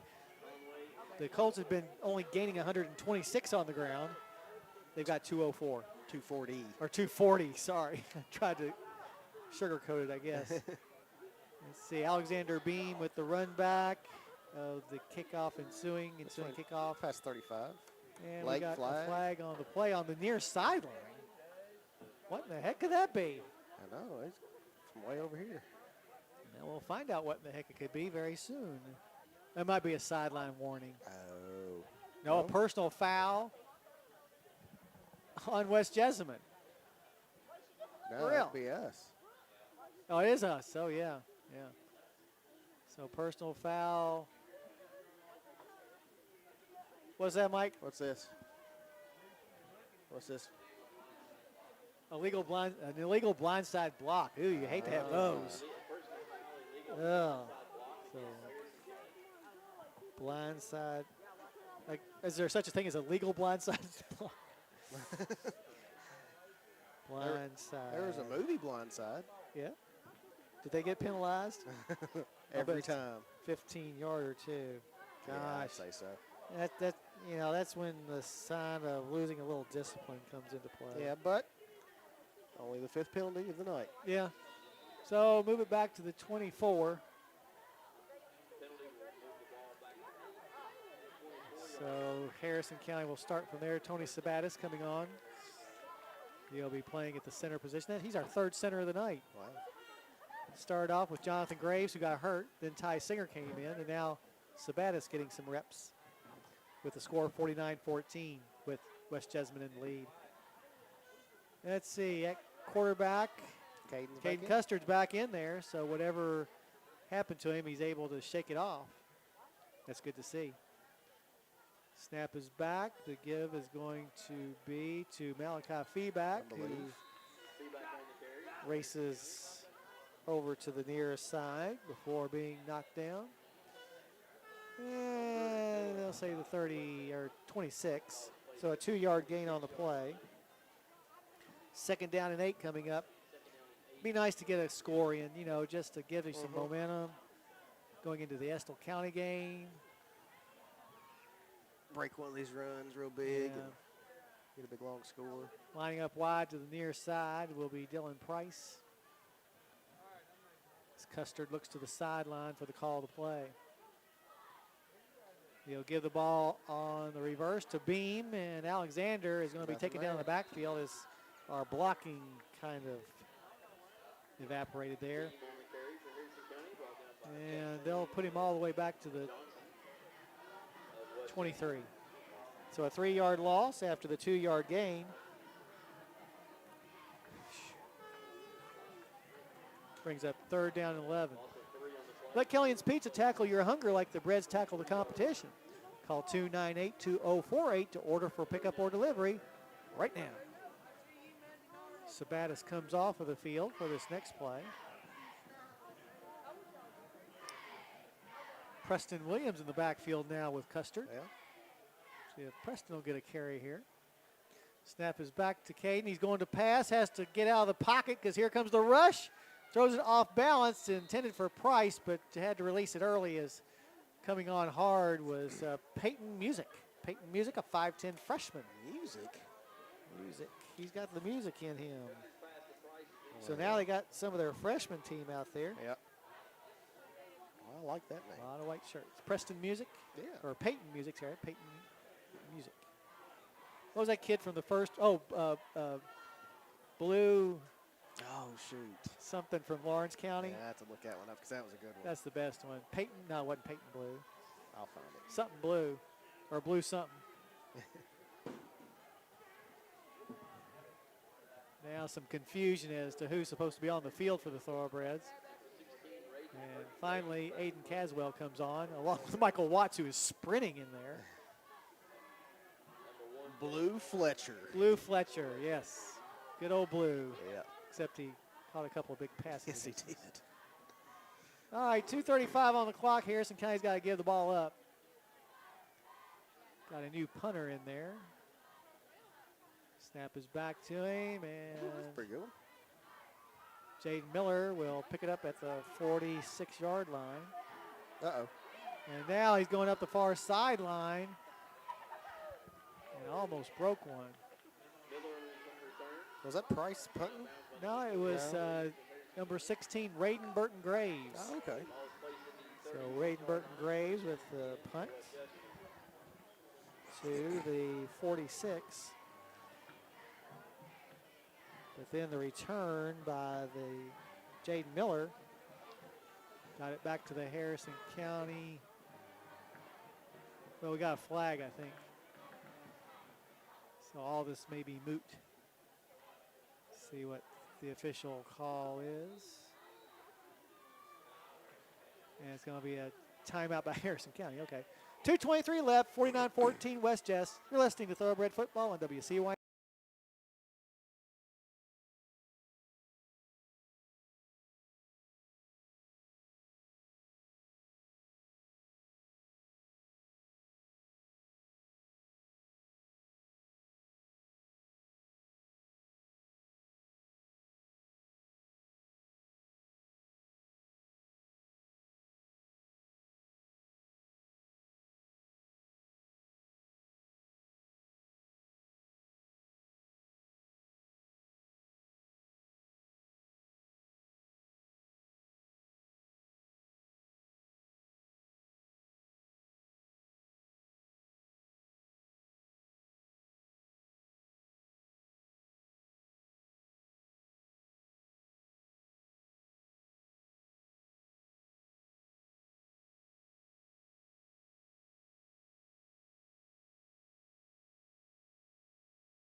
All righty, after the 23-yard punt return by Jaden Miller, West Jess has the ball on the Harrison 31. Their second string is out there now.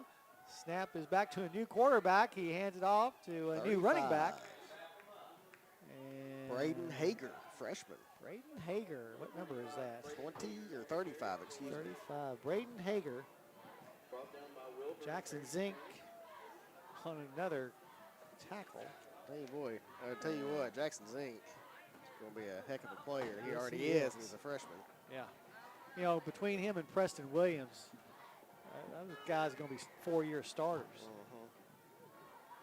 Now, we lost a couple of 4-year starters, and Benji Brewer and Tennessee Turner from last year. But these two guys can play. And it looks like the new quarterback is Sam Smith, 6-foot freshman. Shotgun formation, gives the ball to Braden Hager, who got that last run. And now the ball is going to slip past him, and it's going to be picked up by one of the upbacks, and he is trying to get away from some people. And That's Chase Satterwhite. number 43. So this game has devolved into something not pretty, as the ball is going to be down back at the 40 after a 10-yard loss. They're eating into their total yardage. Yeah, well, let them do it. It's all right with me. That's right. 1:02 left in this game. We invite you to stay tuned after the contest. We'll have our post-game show brought to you by Dustin Rosetta Farm Bureau. We'll go over the scoring and stats and talk to Coach Graham and name our Duty Construction Company player of the game. Going in motion will be Chase Satterwhite. As the quarterback, Sam Much time Smith. as possible. Exactly. Smith will take the ball on his own up the middle and will be taken down one-on-one by Jordan Pearson. That ought to do it. Will gain 3 yards to the 37 as the clock will wind down to 0 as West Jess does not have to snap it again. 49-14 is your final score. Harrison County drops on the season to 1-3, while West Jess improves to 2-1. As we said, come on back with us for the Dustin Rose at Farm Bureau post-game show. We'll talk all about this one coming up after this timeout. You've been listening to Harrison County Football on WCYN Sports.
All righty, back here at the athletic complex, Harrison County falls by a final score of 49-14, a game that was close early. In fact, at halftime, it was just 21-6, but in that second half, West Jessamine scored the first 2 times they had the ball to increase their lead to 35-6. And from that point on, it was just a matter of playing out the string. Although Harrison County played awfully hard, gave good effort, but West Jessamine just a little bit bigger and a little bit stronger than us, and good quarterback in Jones, good running back in Chestnut, and Dalton Carter, a good wide receiver as their especially guys. Used the strength that was exhibited by the offensive and defensive lines to just wear us down, I think. Take a look at the scoring in the second half. As we said, West Jessamine scored the first couple of times they had the ball. The first time, a 4-play, 70-yard drive that ended with a 41-yard touchdown pass from Jacob Jones to Dalton Carter. PAT by Maynard was good. We'll just say the PAT was good the rest of the way because he made every single one of them. Sure did. Made it 28-6. After Harrison County fumbled on their next possession, it only took 5 plays for West Jessamine to go in from 35 yards out. This time, Jones calling his own number for the 2-yard walk-in. Harrison County, after giving up 35 unanswered points, came back to score in their next possession when Caden Custard ran it in from 41 yards out. His second touchdown rush of the season. The PAT was a pass from Custard to Malachi Feeback, and with 3:58 left to go in the third, Harrison had edged back within 21 at 35-14. Then each team threw an interception in their next possessions.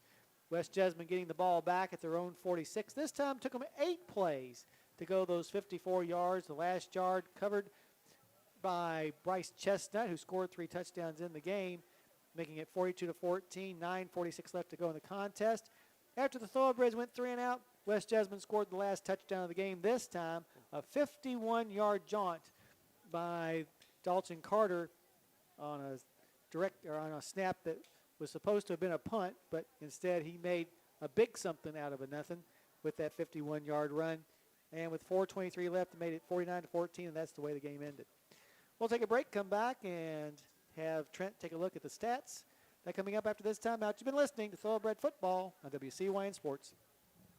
If you drive around long enough, you're bound to come across one.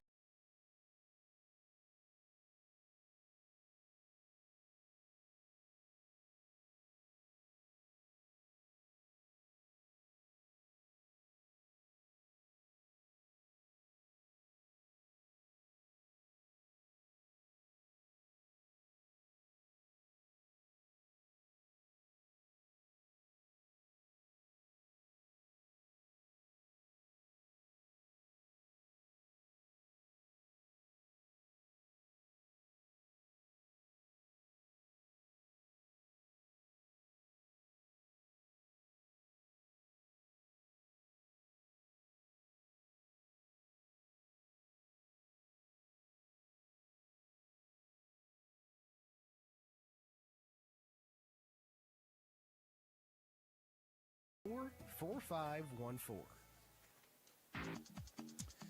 All right, back at the athletic complex. We've gone over the scoring of this game, and now we got to look at the stats. Yeah, well, I guess we'll look at West Jessamine first. 12 for 23 in the air, 185, 2 touchdowns, 2 interceptions, and 39 carries as a team, 224 yards, 5 touchdowns. Individually, Carter, 6 catches, 96 yards, a touchdown. Maynard, a catch for 9. Stanfield, 5 catches for 80 and a touchdown. And then on the ground, Chestnut, 25 carries, 151 yards, and 3 touchdowns. Quarterback Jones, 5 carries, 39, 1 touchdown, and then a smattering of other folks that got in there late for a total of 409 yards of total offense. Two turnovers, the interceptions, 19 first downs. 19. And penalties. I kept track of the penalties and the yardage. 6 penalties for 70 yards for West Jessamine. For Harrison County.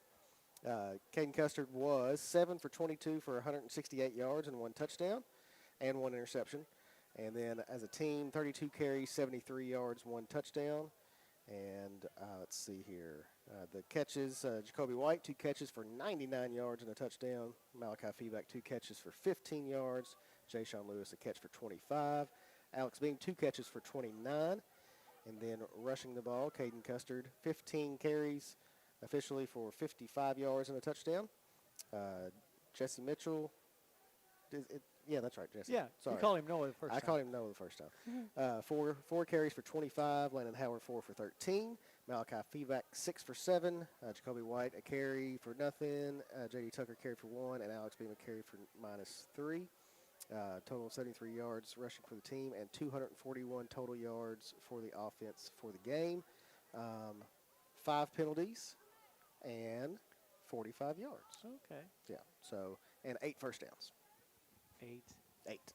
We I think we only had 2 in the second half. Yeah. Yeah, I can You look could that up. maybe check that out. But I One think, was on the personal foul, Mhm. and we had Caden had a 7-yard run, which gave us another one, but that was it. Yep. So, Yeah. so rough go on the second half for sure. And but had some bright spots. Obviously, some big plays that were fun, and I'll look on the bright side of those and build off those and get ready for Estill. Yep. Estill's not going to be much fun. They came into tonight's contest with Dayton at 2-0, so I'm sure they'll beat the Green Devils, and it's going to be tough going down to Irvin and playing down there, but we'll keep on trying to improve because district's just around the corner. That's Those are the right. important games. So we got one more game basically to practice before we hit the big time Right. with Boyd County in a couple of weeks. All right, we'll take a break, come back, and talk to Coach Graham about tonight's game after this timeout. 49-14, once again, your final score, West Jess over Harrison. You've been listening to Thoroughbred Football on WC.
All righty, back here at the athletic complex, joined now by Coach Ray Graham. And Coach, there were some good things that happened tonight, obviously, but there's still some stuff to work on. Oh, yeah, always is.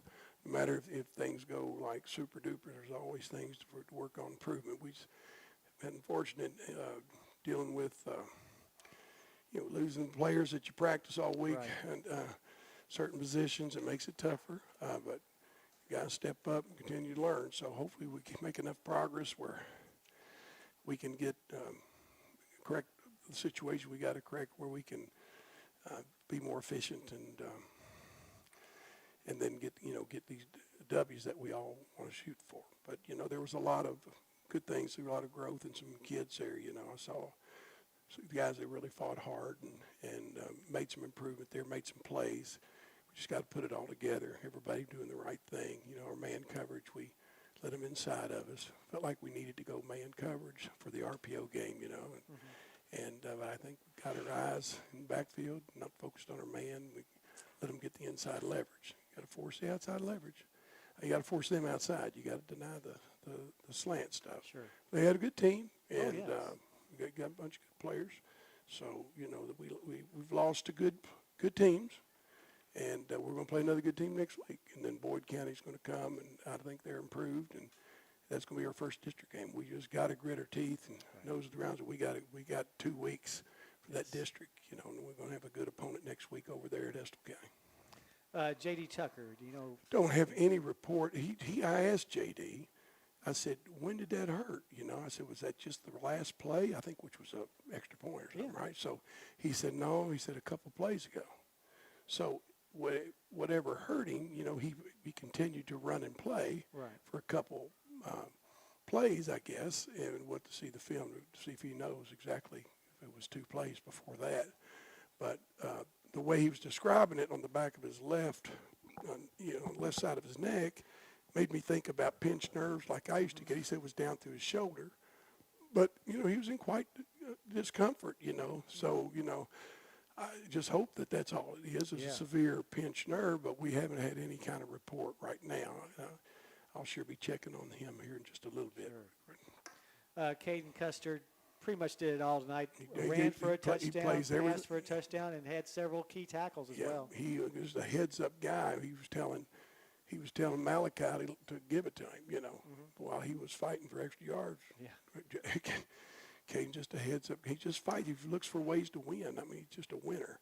And I hate to see him get that shot in the gut like that. You know, he stood in there to try to throw that ball. And, you know, we stayed this week. We got the receivers came in. Caden said, we need to practice 2-a-days, Coach. You know, we don't have school. And kids came out here and played. Yeah. You know, and we got some ideas, you know, about things that we should build if we can protect better. And we just doing the best we can. You know, the kids are out there fighting. I saw improvement. Kids got better, you know, in different things. We just got to put it all together. And we could hopefully have we didn't have JD next week go to practice. If that's not the case, you got wee men. They got to have Malachi Barnett step up, a sophomore, so you get 2 fullbacks ready. We had, you know, Grayson Wallace go down. You saw we had to get another lineman in there. And so we just have to, you know, figure it out. Some younger guys got to step up and get, you know, ready fast. And it makes me worry about, you know, freshman JV game next week. We're trying to play freshmen, sophomores when you might need them on the varsity. So, but right now we got that one scheduled Monday here. We'll see how it all goes.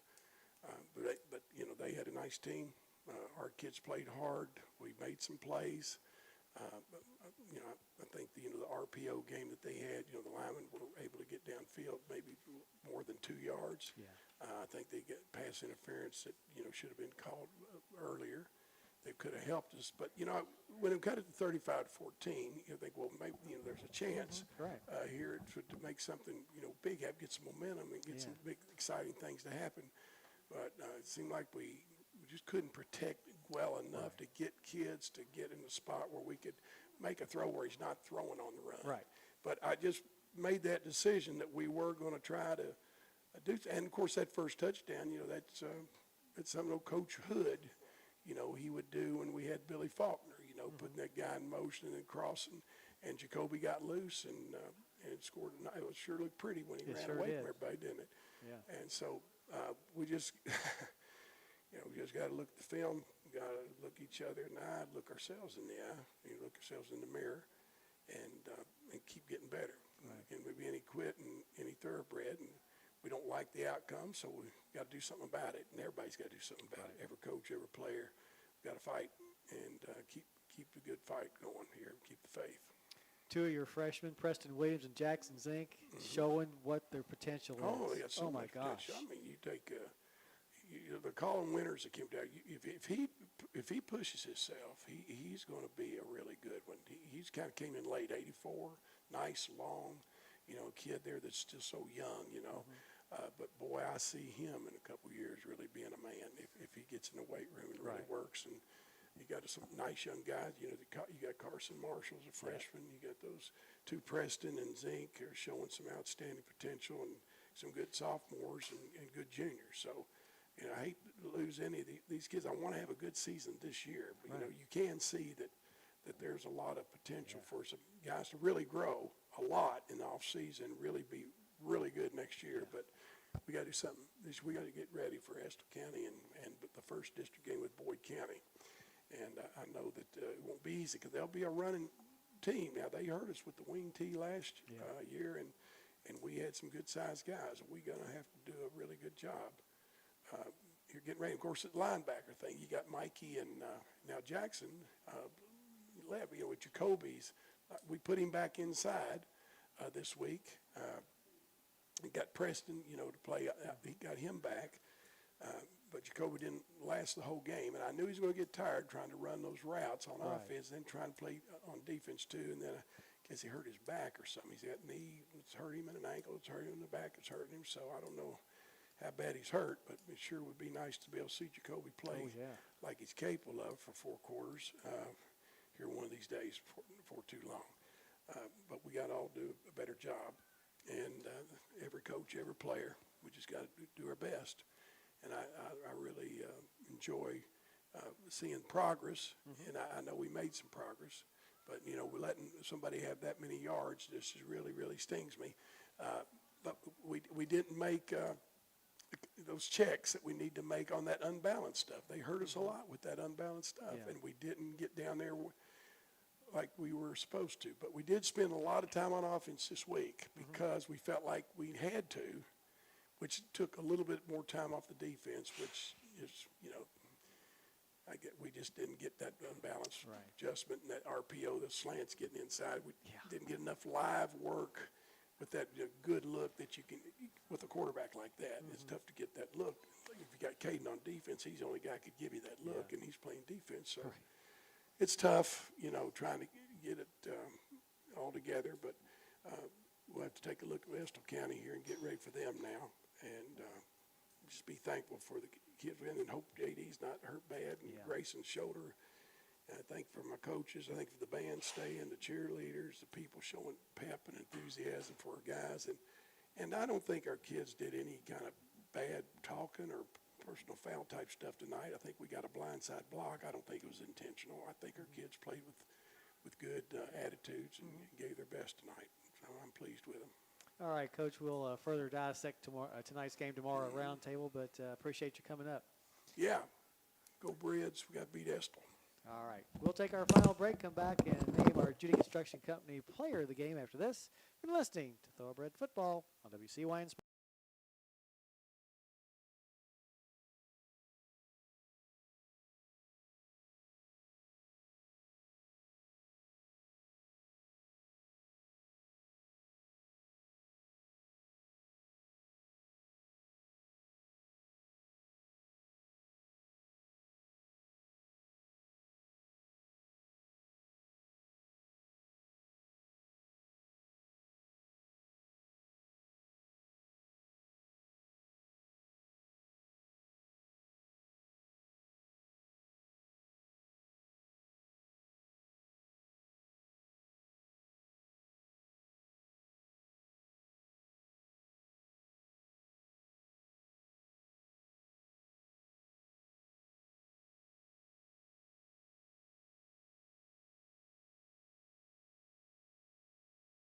Rose today at 234-4514.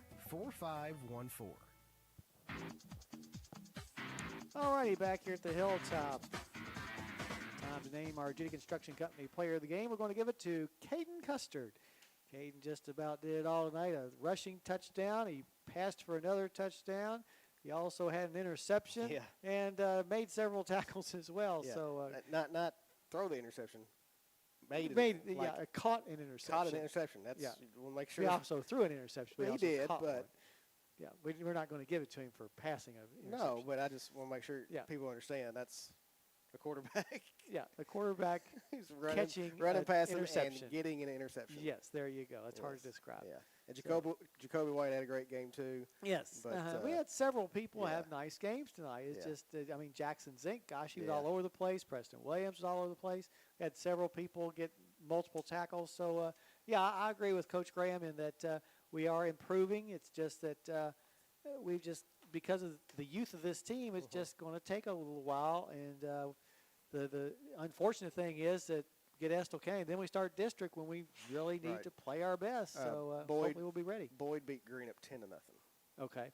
So that was the final score there. So okay, Boyd beat didn't Green. have a final on Estill. Okay. So we'll talk about that in the morning, but the time is running short for us to stop making the mistakes we're making and get this train rolling in the right track. That's right. I want to thank Trent for all the great work he does on both color and stats. I also want to thank our engineer, Mike Davis, back at the station. He always does a great job. And as always, I want to thank all of our sponsors, because without their help, we would not be able to get Harrison County High School football on the air. So from the athletic complex on the campus of Harrison County High School, your final score for the final time, Thoroughbreds